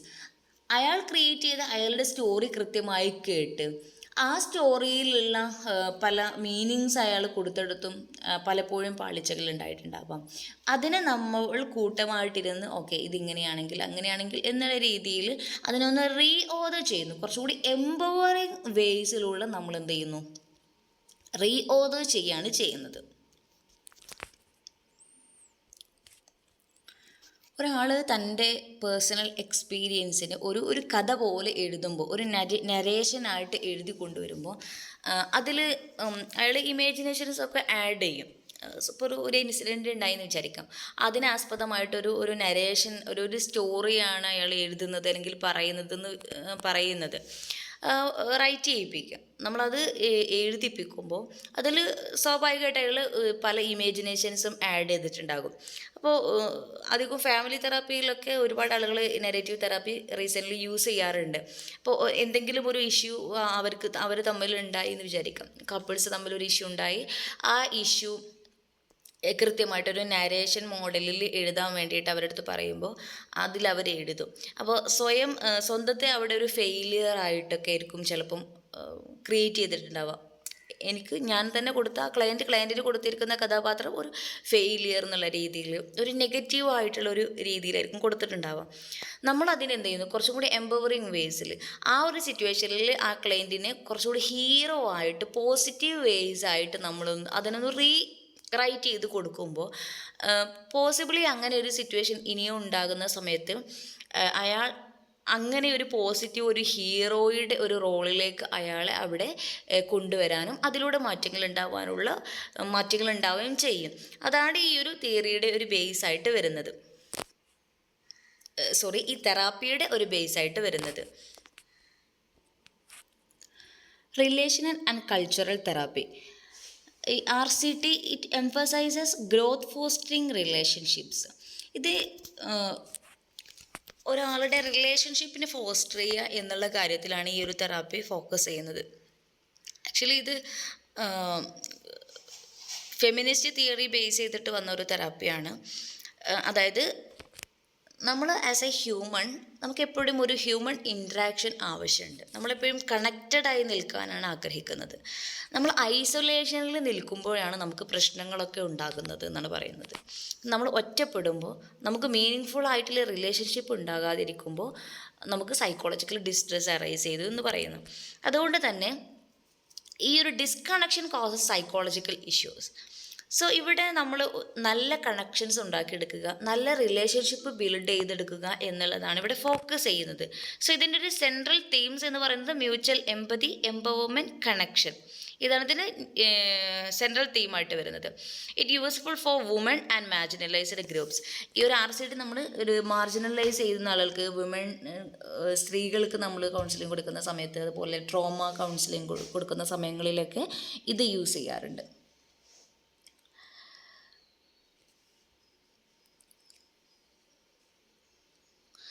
So അപ്പോൾ നമ്മളിവിടെ ഒരു ഫോക്കസ് ചെയ്യുന്നത് ഒരു കണക്ഷൻസിനാണ്, പരസ്പരം കണക്ഷൻസ് ഉണ്ടാക്കിയെടുക്കുക, നല്ല റിലേഷൻഷിപ്സ് ഉണ്ടാക്കിയെടുക്കുക എന്നുള്ളതാണ് നമ്മളോട് ഫോക്കസ് ചെയ്യുന്നത്. അതുപോലെ റിലേഷൻഷിപ്പ് മ്യൂച്വലി എംപതി ഉണ്ടായിരിക്കണം ആ റിലേഷൻഷിപ്പിൽ. അപ്പോൾ ഒരാൾ ഡോമിനൻ്റ് ആയിട്ട് നിൽക്കുക, മറ്റൊരാളെങ്ങനെ ചൂഷണം ചെയ്യുന്ന രീതിയിൽ, അങ്ങനെയുള്ള റിലേഷൻഷിപ്പിലൊക്കെ ഇഷ്യൂസ് ഉണ്ടാകും. അപ്പോൾ ഒരു മ്യൂച്വൽ എംപതി ഉണ്ടായിരിക്കണം റിലേഷൻഷിപ്സിൽ. സോ നമ്മൾ ഈ ഒരു റിലേഷണൽ ഗ്രോത്ത് ഉണ്ടാക്കിയെടുത്തിട്ട് നല്ല റിലേഷൻഷിപ്സ് ബിൽഡ് ചെയ്യാൻ വേണ്ടിയിട്ട്, നല്ല കണക്ഷൻസ് പരസ്പരം ഉണ്ടാക്കിയെടുക്കാൻ വേണ്ടിയിട്ടുള്ള ഒരു മെച്യൂരിറ്റി ഇവർക്ക് ഉണ്ടാവണം. ഇതിലേറ്റവും പ്രധാനമാണ് കൗൺസിലറും ക്ലയൻറ്റും തമ്മിലുള്ള ഒരു തെറാപ്യൂട്ടിക് അലയൻസ് അല്ലെങ്കിൽ റാപ്പോ എന്നുള്ളത്. ആ ഒരു തെറാപ്യൂട്ടിക് അലയൻസ് വളരെ കൃത്യമായിട്ട് വളരെ ശരിയായ രീതിയിൽ ഉണ്ടാക്കിയെടുക്കാൻ പറ്റിക്കഴിഞ്ഞാൽ അത് തന്നെ വലിയൊരു തെറാപ്പിയുടെ ഒരു മെയിൻ പാർട്ട് നമുക്ക് കഴിഞ്ഞു എന്ന് പറയാം. കാരണം ഒരു മെച്യൂറായിട്ട് ആ ഒരു റിലേഷൻഷിപ്പിൽ നല്ല മെച്യൂരിറ്റി നമുക്ക് മെയിൻറ്റെയിൻ ചെയ്യാനും കൂടി കഴിയണം. കാരണം ആ ഒരു മെച്യൂറായിട്ടുള്ളൊരു കണക്ഷൻ ക്ലയൻറ്റിനും തെറാപ്പിസ്റ്റിനും ഉണ്ടാക്കിയെടുക്കാൻ പറ്റിയാൽ അതേ പാറ്റേണിൽ തന്നെ അയാൾക്ക്, അല്ലെങ്കിൽ അത്തരം ആ ഒരു സ്കില്ലിലൂടെ തന്നെ പുറമെ ബാക്കിയുള്ള ആളുകളുമായിട്ടും നല്ലൊരു റിലേഷൻഷിപ്പ് ബിൽഡ് ചെയ്തെടുക്കാൻ അയാൾക്ക് കഴിയും. അത് ഓൾമോസ്റ്റ് എല്ലാ തെറാപ്പിയിലും വേണ്ടൊരു കാര്യം തന്നെയാണ്. നമ്മൾ ഏതൊരു തെറാപ്പിയിലും തെറാപ്യൂട്ടിക് അലയൻസ് ബിൽഡ് ചെയ്യുക എന്നുള്ളതാണ് ഏറ്റവും പ്രധാനപ്പെട്ടത്. ആ ഒരു പാർട്ട് അങ്ങോട്ട് കംപ്ലീറ്റ് ചെയ്താൽ മാത്രമേ നമുക്ക് ബാക്കി മുന്നോട്ട് പോകാൻ കഴിയുള്ളൂ. നമ്മൾ എത്ര തന്നെ നോളജബിൾ ആണെങ്കിലും എത്ര എക്സ്പേർട്ട് ആണെങ്കിലും ശരി, തെറാപ്യൂട്ടിക് അലയൻസ് കൃത്യമായിട്ട് ബിൽഡ് ചെയ്യാൻ നമുക്ക് പറ്റിയിട്ടില്ല എങ്കിൽ ആ തെറാപ്പി ഒരു ഫ്ലോപ്പാണ്. നമുക്കത് ഒരു ലോങ് ലാസ്റ്റിംഗ് ആയിട്ട് ഒരു എഫക്റ്റ് ഉണ്ടാകില്ല.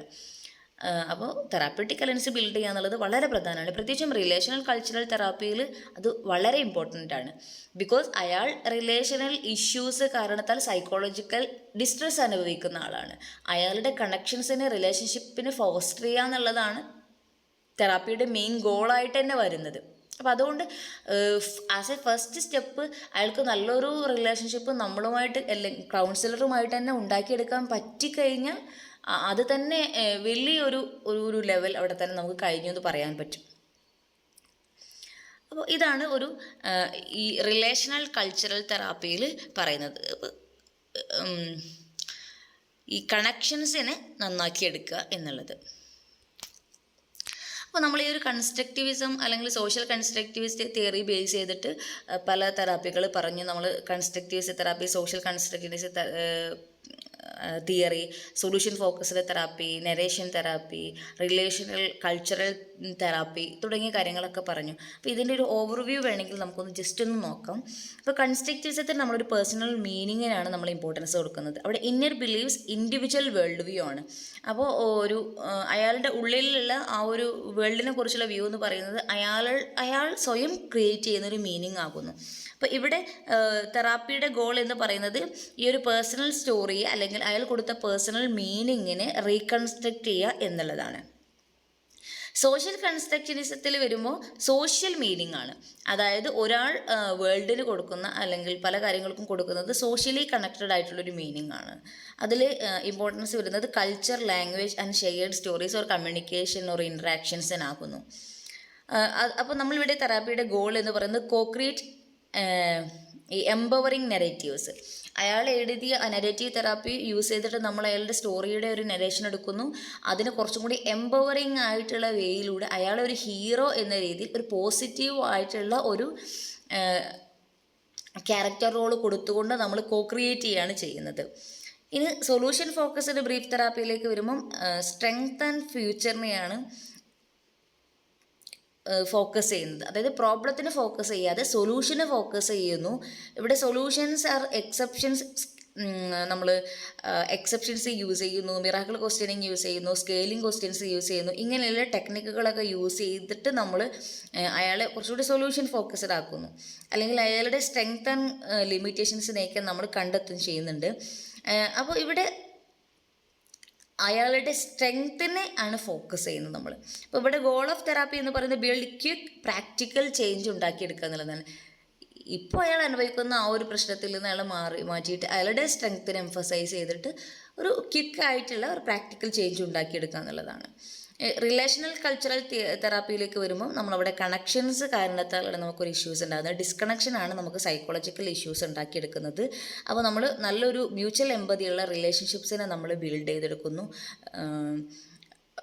ഈ ഒരു റിലേഷണൽ ഗ്രോത്തിലൂടെ, അതായത് റിലേഷൻഷിപ്പിൽ നല്ലൊരു മെച്യൂർ ആയിട്ടുള്ള റിലേഷൻഷിപ്പ് ഉണ്ടാക്കിയെടുക്കാൻ വേണ്ടിയിട്ട് അയാളെ ഹെൽപ്പ് ചെയ്യുന്നതിലൂടെ അയാൾക്ക് ഒരു ഹീലിംഗ് നമ്മൾ കൊടുക്കുക എന്നതാണ് ഇവിടെ ഒരു തെറാപ്പിയുടെ ഗോളായിട്ട് വരുന്നത്.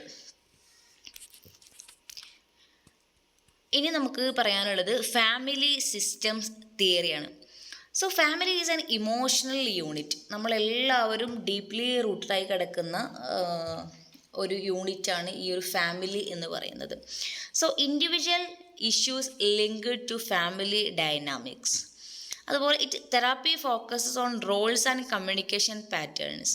നമുക്കറിയാം നമ്മളെല്ലാവരും ഒരു ഫാമിലിയിലാണ്.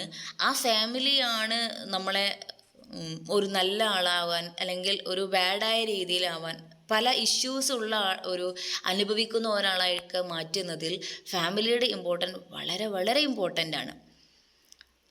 സോ ഫാമിലി നമ്മുടെയൊക്കെ ഒരു ഇമോഷണൽ യൂണിറ്റ് തന്നെയാണ്.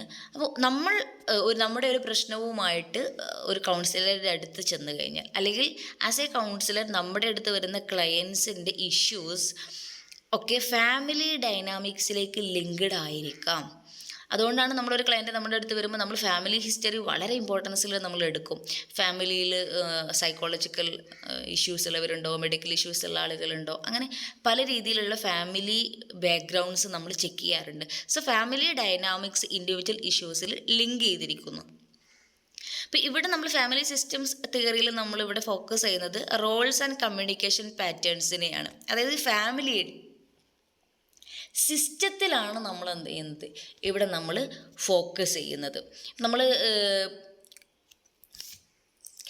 ഈ കപ്പിൾ കൗൺസിലിംഗ് അല്ലെങ്കിൽ ഫാമിലി തെറാപ്പി ഒക്കെ കൊടുക്കുന്ന സമയത്ത് family system therapy, structure therapy, function therapy, അതായത് ഫാമിലിയുടെ സ്ട്രക്ചറിൽ ഉണ്ടാകുന്ന പ്രശ്നം കാരണത്താൽ അല്ലെങ്കിൽ ഫാമിലിയുടെ ഫങ്ഷനിൽ ഉണ്ടാകുന്ന കാരണത്താലൊക്കെ ഇഷ്യൂസ് ഡെവലപ്പ് ചെയ്യാറുണ്ട്.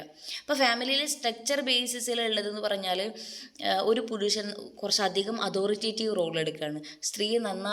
വൈഫിനെ നന്നായിട്ട് എക്സ്പ്ലോയിറ്റ് ചെയ്യുകയാണ് ചെയ്യുന്നത്. കുട്ടികൾക്കൊന്നും ഒരു ഫ്രീഡം കൊടുക്കുന്നില്ല. വളരെ അതോറിറ്റേറ്റീവായ ഒരു രീതിയിലാണ് പാരൻസ്, അവിടെ ഒരു ഡിക്റ്റേറ്റർഷിപ്പാണ് നമ്മൾ എടുക്കുന്നതെന്ന് വിചാരിക്കാം.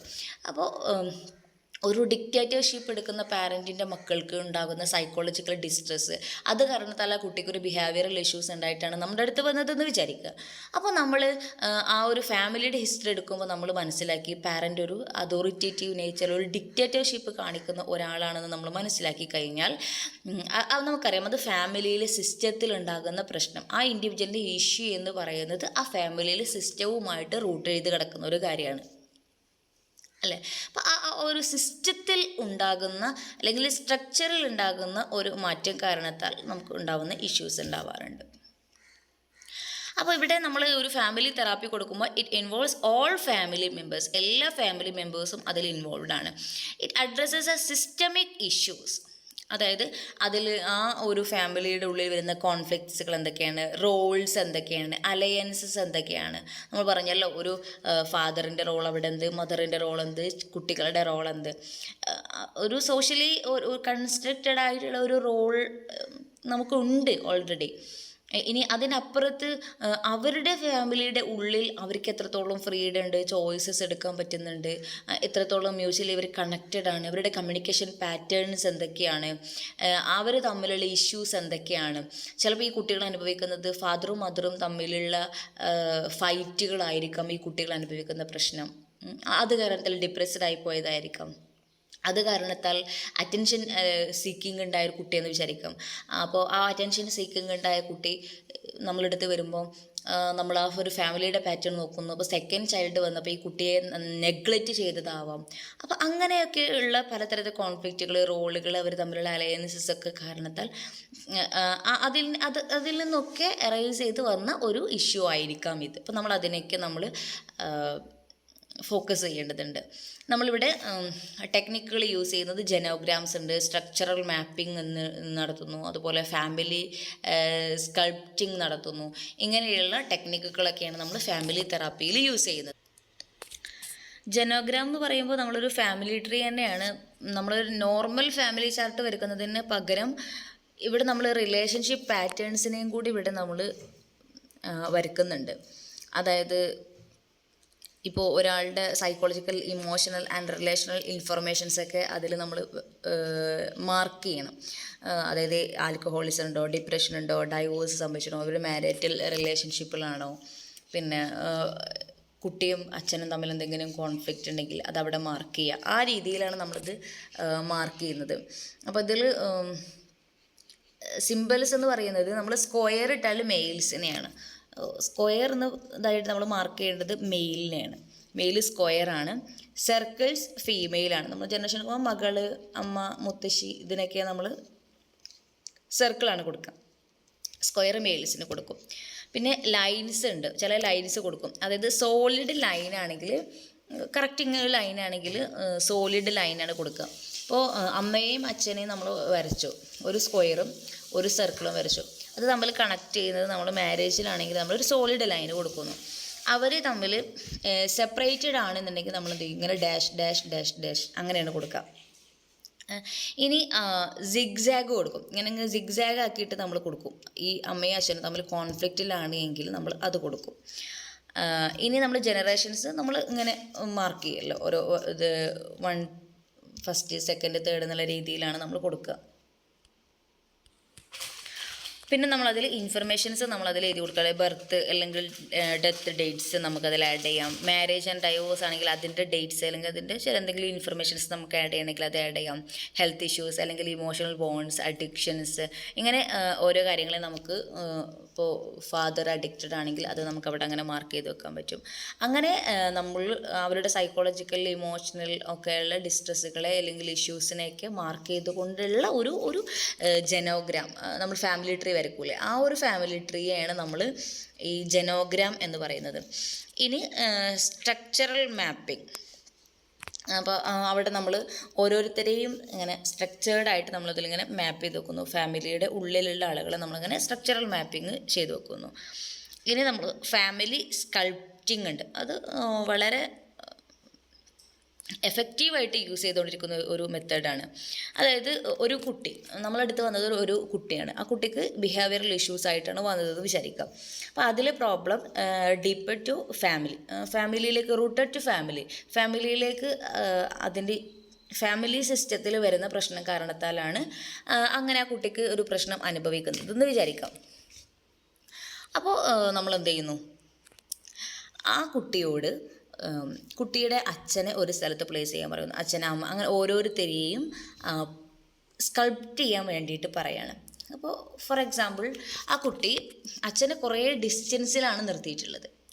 അമ്മ കുഞ്ഞിനെ ഇങ്ങനെ വളരെ സാഡായിട്ട് ഇങ്ങനെ, ചെറിയ കുട്ടിയെ ബേബി സ്വന്തം അനിയനെ ഇങ്ങനെ സാഡായിട്ട് ഇങ്ങനെ എടുത്തിട്ട് ഇങ്ങനെ ഇരിക്കുന്നതായിട്ട് രീതിയിലാണ് വെച്ചിരിക്കുന്നത്. അപ്പോൾ ചിലപ്പോൾ അച്ഛനെ വളരെ നിയറസ്റ്റ് ആയിട്ട് നിർത്തിയേക്കായിരിക്കും, ചിലപ്പോൾ ഇരുത്തിയേക്കായിരിക്കും.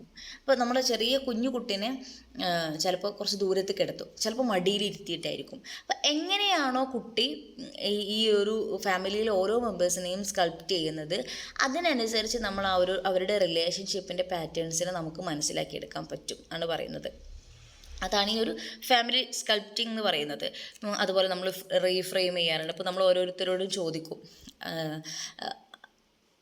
ഓരോ ആളുകളോട് നമ്മൾ ഓരോ മെമ്പേഴ്സിനെ കുറിച്ച് ചോദിക്കുകയാണ്. അപ്പോൾ കുട്ടിക്കാണ് പ്രശ്നം, കുട്ടിയോട് നമ്മൾ ചോദിക്കുകയാണ്, അമ്മയെ കുറിച്ചിട്ട് എന്താണ് തോന്നുന്നത്, അച്ഛനെ കുറിച്ചിട്ട് എന്താ തോന്നുന്നത്, ചേച്ചിയെ കുറിച്ച് എന്ത് തോന്നുന്നു, ചേട്ടനെ കുറിച്ച് എന്ത് തോന്നുന്നു. അപ്പോൾ അങ്ങനെ ഓരോരുത്തരെ കുറിച്ച് ചോദിച്ചു. ഇനി ഈ കുട്ടിയോട് ചോദിച്ചു, പിന്നെ അവൻ്റെ സിസ്റ്ററോട് ചോദിക്കുന്നു, മദറിനെ കുറിച്ച്, എല്ലാ മെമ്പേഴ്സിനോടും എല്ലാവരെ കുറിച്ചും ചോദിക്കുന്നു. ഓരോരുത്തരുടെയും വ്യൂ ഡിഫറെൻ്റ് ആയിരിക്കും. പലരും പലരെ കുറിച്ചിട്ടും പല വ്യൂവിലായിരിക്കും പറയുന്നുണ്ടാവുക. നമ്മൾ അവർ പറഞ്ഞ കാര്യങ്ങളെ നമ്മൾ റീഫ്രെയിം ചെയ്യുന്നു. നമ്മൾ എന്താ പറയുകയാണ്, കുറച്ച് ബാഡായ രീതിയിലാണ് പറഞ്ഞത് വിചാരിക്കുക, ഒരു നെഗറ്റീവ് വ്യൂവിലാണ് അവരെ കുറിച്ചിട്ട് പറഞ്ഞതെന്നുണ്ടെങ്കിൽ നമ്മൾ എന്ത് ചെയ്യുന്നു, അതിനെ കുറച്ചും കൂടി പോസിറ്റീവായ ഒരു വേയിലൂടെ നമ്മൾ അതിനെ റീഫ്രെയിം ചെയ്ത് കൊടുക്കുന്നു അല്ലേ. ഫോർ എക്സാമ്പിൾ, അമ്മ പറയണ കുട്ടിയെ കുറിച്ചിട്ട് ഹീ ഈസ് ലേസി എന്ന് പറയുകയാണെങ്കിൽ നമുക്ക് പറയാം, he may be feeling overwhelmed അല്ലേ, എന്തെങ്കിലുമൊക്കെ എന്തെങ്കിലും ഉള്ളിൽ എന്തെങ്കിലുമൊക്കെ ഒരു ടെൻഷനോ സങ്കടങ്ങളോ ഉള്ളത് കൊണ്ടായേക്കാം എന്ന രീതിയിൽ നമ്മളതിനെ റീഫ്രെയിം ചെയ്ത് കൊടുക്കുക എന്നുള്ള റീഫ്രെയിമിങ് വൺ ഓഫ് ദി ടെക്നിക്ക് നമ്മളിവിടെ യൂസ് ചെയ്യുന്നതാണ്.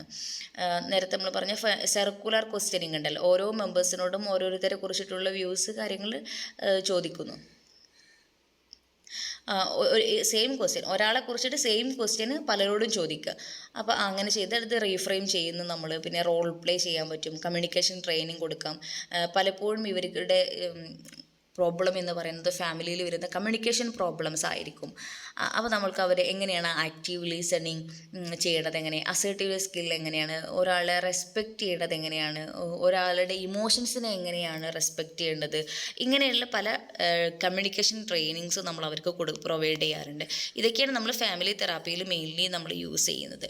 പിന്നെ ഈ ഒരു ഫാമിലി സിസ്റ്റം തെറാപ്പിയിൽ ഒരു മെയിൻ ക്ലാസിക് കോൺസെപ്റ്റായിട്ട് പറയുന്നത് family structure, self differentiation, triangles എന്ന് പറയുന്ന 3 കാര്യങ്ങൾ ഇതിൽ പറയുന്നുണ്ട്. അതായത് ഫാമിലി സ്ട്രക്ചർ എന്ന് പറഞ്ഞാൽ ഫാമിലിക്ക് നമ്മളൊരു കൾച്ചറലി അക്സെപ്റ്റഡ് ആയ പല രീതിയിലുള്ളൊരു സ്ട്രക്ചർ നമ്മൾ കൊടുത്തിട്ടുണ്ടാകും. അപ്പോൾ ആ ഒരു സ്ട്രക്ചറൽ പാറ്റേൺസിനെ നമ്മൾ ഐഡൻറ്റിഫൈ ചെയ്യുക, അവിടെ എന്തെങ്കിലും പ്രോബ്ലംസ് ഉണ്ടോ എന്നൊക്കെ നമ്മൾ നോക്കേണ്ടതുണ്ട്. സെൽഫ് ഡിഫറൻസിയേഷൻ എന്ന് പറയും. എല്ലാവരും ഇൻ്റർ റിലേറ്റഡ് ആണ്, ഓരോരുത്തർക്കും അവരുടേതായ റെസ്പോൺസിബിലിറ്റി ഫാമിലിയുടെ ഉള്ളിലുണ്ട്. പക്ഷെ നമ്മൾ അതിൻ്റെ ഒരു യുണീക്നെസ്, ആ ഒരു റെസ്പോൺസിബിലിറ്റി ഉണ്ട്, പരസ്പരം കണക്റ്റഡ് ആണ്, അങ്ങനെയൊക്കെ ആണെങ്കിലും ഒരു ഹെൽത്തി ഫാമിലിയിൽ ഓരോരുത്തർക്കും അവരുടേതായിട്ടുള്ള ഒരു യുണീക്ക് പേഴ്സണാലിറ്റിയെ ഡെവലപ്പ് ചെയ്യാനുള്ള ഒരു ഫ്രീഡം അല്ലെങ്കിൽ അതിനുള്ള ഒരു ഓപ്പർച്യൂണിറ്റി ഉണ്ടാകും ഹെൽത്തി ഫാമിലിയിൽ. അങ്ങനെയില്ല ഒരു ഫാമിലിയിൽ, അങ്ങനെയില്ല. ഓരോരുത്തർക്കും അവനവൻ്റെ പേഴ്സണാലിറ്റി ക്രിയേറ്റ് ചെയ്യാൻ പറ്റില്ല. കുട്ടിയാണെങ്കിൽ അമ്മയോട് അല്ലെങ്കിൽ അപ്പച്ചനോട് ഡിപ്പെൻഡൻ്റ് ആണ്. മീൻസ് ആ കുട്ടിക്ക് എന്തെങ്കിലും ഒരു കാര്യത്തിൽ ചോയ്സ് എടുക്കണമെങ്കിൽ അമ്മയോടും അച്ഛനോടും കൃത്യമായി ചോദിക്കണം, അവരുടെ ഇഷ്ടത്തെ ചെയ്യാൻ പറ്റുള്ളൂ. നമ്മൾ ഒപ്പീനിയൻസ് ചോദിക്കും, അതൊക്കെ ചെയ്യും. പക്ഷെ നമുക്കൊരു ഡിസിഷൻ എടുക്കാനുള്ള ഒരു പവർ അവിടെ ഉണ്ടാവണം. ചിലയിടത്ത് അങ്ങനെ ഉണ്ടാവില്ല. ഒരു കാരണവശാലും കുട്ടിക്ക് ഒരു തീരുമാനം എടുക്കാനേ പറ്റില്ല, അങ്ങനെ ഉണ്ടാകും. അപ്പോൾ അവിടെ ഒരു ഹെൽത്തി ഫാമിലിയിൽ ഒരു യുണീക്ക് പേഴ്സണാലിറ്റിയെ ഡെവലപ്പ് ചെയ്യാനുള്ള ഒരു അറ്റ്മോസ്ഫിയർ ഉണ്ടാകും. അപ്പോൾ അതുണ്ടോ ഇല്ലേ എന്നുള്ളത് നോക്കിയിട്ട് നമുക്ക് അവിടെ പ്രോബ്ലം ഉണ്ടോ എന്ന് മനസ്സിലാക്കാൻ പറ്റും. ട്രയാങ്കിൾസ് എന്ന് പറഞ്ഞാൽ ഒരു ട്രയാങ്കിൾ പോലെയാണ് ഈ ഒരു റിലേഷൻഷിപ്പ് ഉണ്ടാവുക. അപ്പോൾ രണ്ടറ്റത്ത് ഒരാൾ ഉണ്ടെന്ന് വിചാരിക്കുക, ഫാദർ ആൻഡ് മദർ രണ്ടറ്റത്തുണ്ടെന്ന് വിചാരിക്കുക. അപ്പോൾ ആ രണ്ടറ്റത്ത് ഇവരുണ്ട് എങ്കിൽ സ്വാഭാവികമായിട്ട് മൂന്നാമത്തെ അറ്റത്തായിരിക്കും ഒരു മീഡിയേറ്റർ റോളിൽ കുട്ടികളുണ്ടാവുക.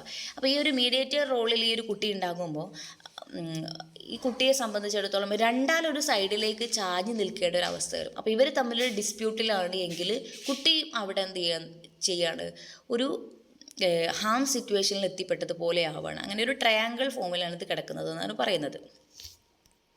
Next couple തെറാപ്പിയാണ്.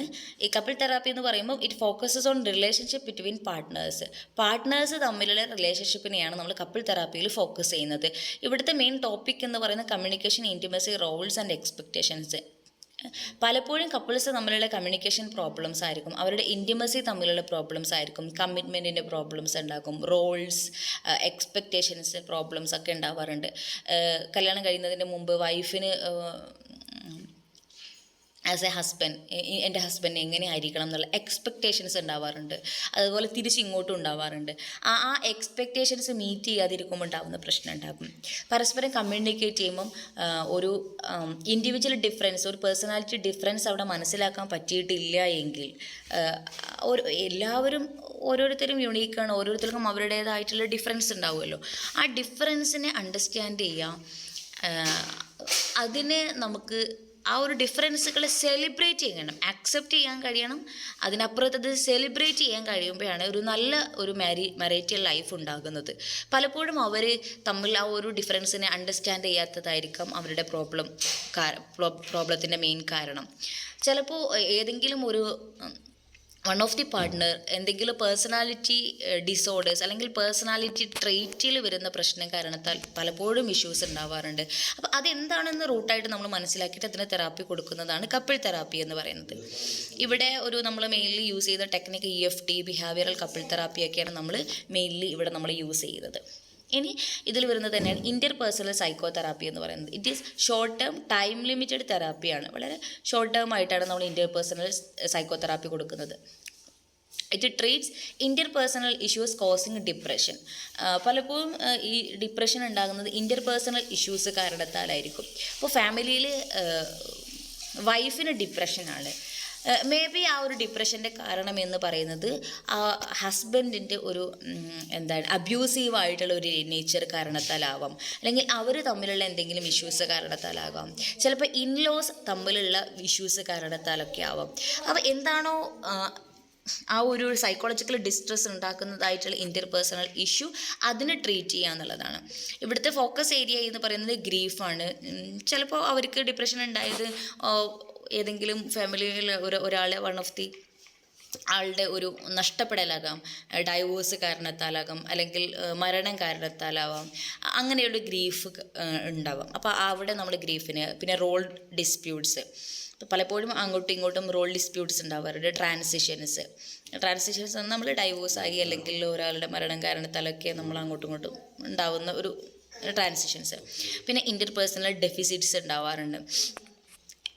അപ്പോൾ ഇങ്ങനെയുള്ള കാര്യങ്ങളെയൊക്കെയാണ് നമ്മൾ പരസ്പരം കണക്റ്റഡായി നിൽക്കുന്ന ഇൻ്റർ പേഴ്സണൽ ഇഷ്യൂസ് കാരണത്താൽ ഉണ്ടാകുന്ന പ്രശ്നങ്ങളെയൊക്കെ നമ്മൾ ട്രീറ്റ് ചെയ്യുന്നതിനാണ് നമ്മൾ ഇൻ്റർ പേഴ്സണൽ സൈക്കോ തെറാപ്പി എന്ന് പറയുന്നത്. നെക്സ്റ്റ് ഗ്രൂപ്പ് തെറാപ്പിയാണ്. അതായത് multiple clients together. It uses group dynamics for change. Group therapy നമ്മൾ മെയിൻലി കൊടുക്കുന്നത് ഒരേ ഇഷ്യൂസ് ഉള്ള ആൾക്കാർ. അപ്പോൾ നമ്മളെടുത്ത് വരുന്ന ക്ലയൻസിൽ ഡിപ്രഷൻ, അതായത് ഒരേ ടൈപ്പ് ഡിപ്രഷനായിട്ട് വരുന്ന, അല്ലെങ്കിൽ ഏകദേശം ഒരേ കാറ്റഗറിയിൽ പെടുത്താവുന്ന രീതിയിൽ ഡിപ്രഷനായിട്ട് വന്ന പേഷ്യൻസ്, അല്ലെങ്കിൽ ആങ്ഷൈറ്റിയാണ്, ഒരു ജനറലൈസ്ഡ് ആങ്ഷൈറ്റിയുമായിട്ട് വരുന്ന കുറേ പേഷ്യൻസാണുള്ളത് നമ്മളെടുത്ത് വരുന്നത്, അല്ലെങ്കിൽ സെർട്ടൺ ഫോബിയ ആയിട്ട് വരുന്ന ആൾക്കാരാണെന്ന് വിചാരിക്കുക. അങ്ങനെ ഒരേ ഇഷ്യൂസ് ഉള്ള ആൾക്കാരെ വരുമ്പോൾ അത് മെയിൻലി നമ്മളൊരു 8 to 10 ക്ലയൻസാണ് ഉണ്ടാവുക, അല്ലെങ്കിൽ ആളുകളെ വെച്ചിട്ടാണ് നമ്മൾ ഗ്രൂപ്പ് തെറാപ്പി നമ്മൾ മെയിൻലി കണ്ടക്ട് ചെയ്യാറുള്ളത്. അവരെ ഇരുത്തിയിട്ട് നമ്മൾ ഒരു കൗൺസിലർ എന്ത് ചെയ്യുന്നു, ഒരു മീഡിയേറ്റർ എന്നുള്ളൊരു റോളാണ് എടുക്കാം. അവരെന്താ ചെയ്യുകയെന്ന് വെച്ചിട്ടുണ്ടെങ്കിൽ ഷെയർഡ് എക്സ്പീരിയൻസസ്, ഫീഡ്ബാക്ക്, സപ്പോർട്ട്. ഓരോരുത്തരും അവരുടേതായ എക്സ്പീരിയൻസസ് ഇങ്ങനെ പരസ്പരം ഷെയർ ചെയ്ത് അപ്പോൾ ഒരാളുടെ എക്സ്പീരിയൻസിൽ നിന്ന് മറ്റൊരാൾക്ക് ഇൻസൈറ്റ് കിട്ടി, ആ ഒരു രീതിയിലാണ് പറ്റുന്നത്. It is effective four addiction, trauma, grief etcetera. ഇങ്ങനെയുള്ള കേസിലൊക്കെയാണ് ഇത് മെയിൻലി എഫക്റ്റീവായിട്ട് വരുന്നത്. Group therapy addiction, trauma, grief ഒക്കെ ഒരേ പാറ്റേണിലുള്ള കാര്യങ്ങളാണ്. ഇത്തരം കേസസിലൊക്കെയാണ് ഇപ്പോൾ നമുക്ക് ഈ സോഷ്യൽ സ്കിൽ ഡെഫിസിറ്റ്സ് ഉള്ള ആളുകളുണ്ടാകും. പലപ്പോഴും ആങ്ഷൈറ്റി ഒക്കെ ഉള്ള ആളുകൾക്ക് സോഷ്യൽ സ്കിൽസ് നല്ല ഡെഫിസിറ്റ്സ് ഉണ്ടാകും. ഒരാളെ അഭിമുഖീകരിക്കാനുള്ള സോഷ്യൽ ആങ്ഷൈറ്റി ഉള്ള ആൾക്കാർക്ക് മെയിൻലി. അപ്പോൾ അവർക്ക് നമുക്ക് സോഷ്യൽ സ്കിൽസ് ഒരു ഗ്രൂപ്പ് തെറാപ്പി മോഡിൽ നമുക്ക് കൊടുക്കാൻ പറ്റും. അങ്ങനെ ഒരേ മൾട്ടിപ്പിൾ ക്ലയൻസിൽ നമ്മൾ ഒരുമിച്ചിരുത്തിയിട്ട് നമ്മൾ കൊടുക്കുന്നതാണ് ഗ്രൂപ്പ് തെറാപ്പി എന്ന് പറയുന്നത്. ഇനി മൾട്ടി മോഡൽ തെറാപ്പിയാണ്. It is developed by Arnold Lazarus ആണ്. It is based on basic ID model, അതായത് behaviour, affect, sensation, imagery, cognition, interpersonal, drugs or biology എന്ന ഈ ഒരു മോഡലിനാണ് ഈ ഒരു മൾട്ടി മോഡൽ തെറാപ്പി ഉണ്ടാക്കിയിരിക്കുന്നത്. ഇറ്റ് ഈസ് എക്ലക്റ്റിക്, ഫ്ലെക്സിബിൾ ആണ്. Mixes methods as per client need. നമ്മളൊരു എക്ലക്റ്റിക് അപ്രോച്ച് എന്ന് പറഞ്ഞിട്ടുണ്ടെങ്കിൽ കൗൺസിലർക്കും ക്ലയൻറ്റിനും ഒരേ റോളാണ് വരുന്നത്. പക്ഷെ നമ്മൾ കൾച്ചറൽ ഡിഫറൻസ് ഒക്കെ അതിൽ വരും. എക്ലക്റ്റിക് അപ്രോച്ച് ചിലപ്പോൾ നമ്മളെ ഒരു പ്രത്യേകിച്ചും ഒരു കേരള കോണ്ടെക്സ്റ്റിലേക്കൊക്കെ വരുമ്പോൾ അത്ര തന്നെ ആയിക്കൊള്ളണം എന്നില്ല. കാരണം ക്ലയൻറ്റ് നമ്മളെ ഒരു ടീച്ചർ റോളിൽ, ഒരു മേജർ റോളിലാണ് വെക്കുന്നത്. എല്ലാം അയാളെ കൊണ്ട് ഇങ്ങനെ പറയിപ്പിക്കുമ്പോൾ ചിലപ്പോൾ അത്ര തന്നെ എഡ്യൂക്കേറ്റഡ് ആയിട്ടുള്ള ആളുകളല്ല എങ്കിൽ അവർക്ക് ഒരു ഫീൽ ഉണ്ടാകും, അയാൾക്ക് ഇതൊന്നും അറിയില്ലേ. അവർ ഒരു അഡ്വൈസ് അല്ലെങ്കിൽ ഒരു ഹെൽപ്പ് സീക്ക് ചെയ്യുന്നത് അയാളെക്കാളും മേലെയുള്ള ഒരാളിൽ നിന്നായിട്ടായിരിക്കും. അപ്പോൾ നമ്മളൊരു മിയർ എക്ലക്റ്റിക് അപ്രോച്ചിലേക്ക് വരുമ്പം കംപ്ലീറ്റ്ലി നമ്മൾ അയാളെ കൊണ്ട് ചെയ്യിപ്പിച്ച് അങ്ങനെ വരുമ്പോൾ അയ്യേ ഈ കൗൺസിലർക്കൊന്നും അറിയില്ലേ എന്നൊരു തോട്ട്സ് വരാൻ സാധ്യതയുണ്ട്. അതൊരു കൾച്ചറൽ ഡിഫറൻസ് ആണ്. അപ്പോൾ നമുക്കതൊരു മിക്സസ് മെത്തേഡായിട്ട് നമുക്കത് ക്ലയൻറ്റിൻ്റെ നീഡ് അനുസരിച്ച് നമുക്കൊരു മിക്സസ് മെത്തേഡാണ് നമ്മൾ യൂസ് ചെയ്യേണ്ടത്. ഫ്ലെക്സിബിൾ ആണെന്നർത്ഥം. ഇതാണ് മൾട്ടി മോഡൽ തെറാപ്പി എന്ന് പറയുന്നത്. ഈ ഒരു മൾട്ടി മോഡൽ തെറാപ്പിയിൽ നമുക്കറിയാം സോഷ്യൽ ആൻഡ് കോഗ്നിറ്റീവ് മോഡൽസ് എല്ലാത്തിനെയും കൂടി ഒരു മിക്സാണ്. അതായത് നമുക്ക് സാധാരണ നമ്മൾ പറയുന്ന പോലെ സൈക്കോ ഡൈനാമിക് അപ്രോച്ച് മാത്രം, അല്ലെങ്കിൽ കോഗ്നേറ്റീവ് അപ്രോച്ച് മാത്രം, ബിഹേവിയറൽ അപ്രോച്ച് മാത്രം, ഇങ്ങനെ മാത്രം എടുക്കുമ്പോൾ ഒരാളുടെ ഇഷ്യൂസിനെ ചിലപ്പോൾ സോൾവ് ചെയ്യാൻ പറ്റിക്കൊള്ളണം എന്നില്ല. ഒരാളുടെ സൈക്കോളജിക്കൽ ഇഷ്യൂസിന് ഡിഫറെൻറ്റ് ഡയമെൻഷൻസ് ഉണ്ടായേക്കാം. അതുകൊണ്ട് തന്നെ നമ്മൾ ഡിഫറെൻറ്റ് മോഡൽസിനെ കമ്പൈൻ ചെയ്യണം എന്നുള്ളൊരു നോഷനിലാണ് ഈ മൾട്ടി മോഡൽ തെറാപ്പി കൊണ്ടുവന്നിരിക്കുന്നത്. പക്ഷേ ഇറ്റ് ഹാസ് സം പ്രോബ്ലം. കാരണം നമ്മൾ വിചാരിക്കുന്ന പോലെ അത്ര ഈസി അല്ല. ഡിഫറെൻറ്റ് മെത്തേഡുകൾ, അതായത് ഡിഫറെൻറ്റ് പേഴ്സ്പെക്റ്റീവിലാണ് ഓരോ തിയറിയും കിടക്കുന്നത്. അതിനെല്ലാത്തിനെയും കൂടി കമ്പൈൻ ചെയ്യുമ്പോൾ അതിൻ്റേതായിട്ടുള്ള ഒരു കോൺട്രാഡിക്ഷൻസും വരാനുള്ള സാധ്യതയുണ്ട്. പക്ഷേ ഹ്യൂമൻസിൻ്റെ പ്രോബ്ലംസ് എല്ലാം ഒരു ബേസിക് ഐഡി മോഡലിലാണ് ഉണ്ടാവുക. അതായത് ബിഹേവിയർ, ഒരാളുടെ ബിഹേവിയർ എന്ന് പറയുന്നത് അവർ ആക്ഷൻസ് ആണ്. നമ്മൾ അഫക്റ്റ്, അതായത് നമ്മുടെ ഇമോഷൻസ്. സെൻസേഷൻസ് എന്ന് പറഞ്ഞാൽ നമ്മുടെ സെൻസസുകളൊക്കെ. ഇമേജറി എന്ന് പറയുമ്പോൾ അവർ ability to visualise, imagine and think in pictures. നമുക്കൊരു കാര്യത്തെക്കുറിച്ചിട്ട് വിഷ്വലൈസ് ചെയ്ത് ഇമേജിൻ ചെയ്യാൻ, പിക്ചേഴ്സ് ആയിട്ട് തിങ്ക് ചെയ്യാനും ഇമേജിൻ ചെയ്യാനും വിഷ്വലൈസ് ചെയ്യാനൊക്കെയുള്ള നമ്മുടെ കപ്പാസിറ്റിയാണ് ഇമേജറി എന്ന് പറഞ്ഞാൽ. കൊഗ്നീഷൻ എന്ന് പറയുമ്പോൾ അവർ ലാംഗ്വേജ് ബേസ്ഡ് തിങ്കിങ് ആണ്. ഇൻ്റർപേഴ്സണൽ റിലേഷൻഷിപ്സ് എന്ന് പറഞ്ഞാൽ അവർ intimate connections and other social ഇൻവോൾവ്മെൻറ്റിനെയാണ് ഇൻ്റർപേഴ്സണൽ റിലേഷൻഷിപ്പ് എന്ന് പറയുന്നത്. ഡ്രഗ്സ് ആണ് അവർ physiological bodies, health behaviours and medical matters ആണ് നമ്മൾ ഡ്രഗ്സ് അല്ലെങ്കിൽ ബയോളജി എന്ന് പറയുന്നത്, അല്ലെങ്കിൽ ഫിസിയോളജി എന്നൊക്കെ പറയുന്നത്. ആക്ച്വലി ഇതെല്ലാം കമ്പൈൻഡ് ആണ്. പക്ഷേ ഇതെല്ലാം കൂടെ കമ്പൈൻ ചെയ്ത് നമ്മൾ ട്രീറ്റ്മെൻറ്റിലേക്ക് വരുമ്പോൾ ഇറ്റ്സ് നോട്ട് ഈസി എന്നുള്ളതാണ്. ഇത്രയും തെറാപ്പികളെ കുറിച്ചിട്ടാണ് നമ്മൾ ഈ ഒരു ചാപ്റ്ററിൽ ഡിസ്കസ് ചെയ്തത്. അതായത് post modern approaches focus on perspective, narrative, relationships and context. ഒരു പെർസ്പെക്റ്റീവിനെ നോക്കുന്നു, നരേഷനെ നോക്കുന്നു, റിലേഷൻഷിപ്സിനെ, കോണ്ടെക്സ്റ്റിനെയൊക്കെ ഇത് ഫോക്കസ് ചെയ്യുന്നുണ്ട്. Emphasises on collaboration, strengths and cultural sensitivity. ഇവിടെ കൊളാബറേഷനെ എംഫസൈസ് ചെയ്യുന്നുണ്ട്, സ്ട്രെങ്ത്തുകൾ എംഫസൈസ് ചെയ്യുന്നുണ്ട്, കൾച്ചറൽ സെൻസിറ്റിവിറ്റിയെ ഒക്കെ എംഫസൈസ് ചെയ്യുന്നുണ്ട്. Provide diverse tools for varied populations. Different പോപ്പുലേഷൻസിന് ഡിഫറെൻറ്റ് ടൂൾസിനെ പ്രൊവൈഡ് ചെയ്യുന്നുണ്ട്. നമ്മൾ ടോട്ടലി നമ്മൾ ഈ ഒരു ചാപ്റ്ററിൽ ഡിസ്കസ് ചെയ്തത്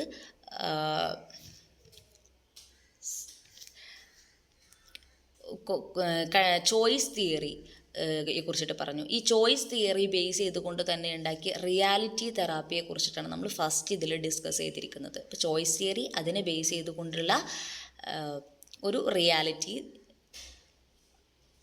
തെറാപ്പി ഉണ്ട്. പിന്നെ നമ്മൾ കൺസ്ട്രക്റ്റിവിസം, സോഷ്യൽ കൺസ്ട്രക്റ്റിവിസം എന്ന് പറയുന്ന രണ്ട് തിയറി ബേസിസിനെയാണ് പറഞ്ഞത്. അത് ബേസ് ചെയ്തുകൊണ്ട് നമ്മൾ യൂസ് ചെയ്യുന്നതായിട്ടുള്ള സൈക്കോ തെറാപ്പികളാണ് നരേറ്റീവ് തെറാപ്പി, SFBT, ഇങ്ങനെയുള്ള തെറാപ്പികളെ കുറിച്ചിട്ടാണ് നമ്മൾ പിന്നീട് ഡിസ്കസ് ചെയ്തിരിക്കുന്നത്. അതുപോലെ അതിൽ വരുന്നതാണ് റിലേഷണൽ കൾച്ചറൽ തിയറിയൊക്കെ അതിൽ വരുന്നതാണ്.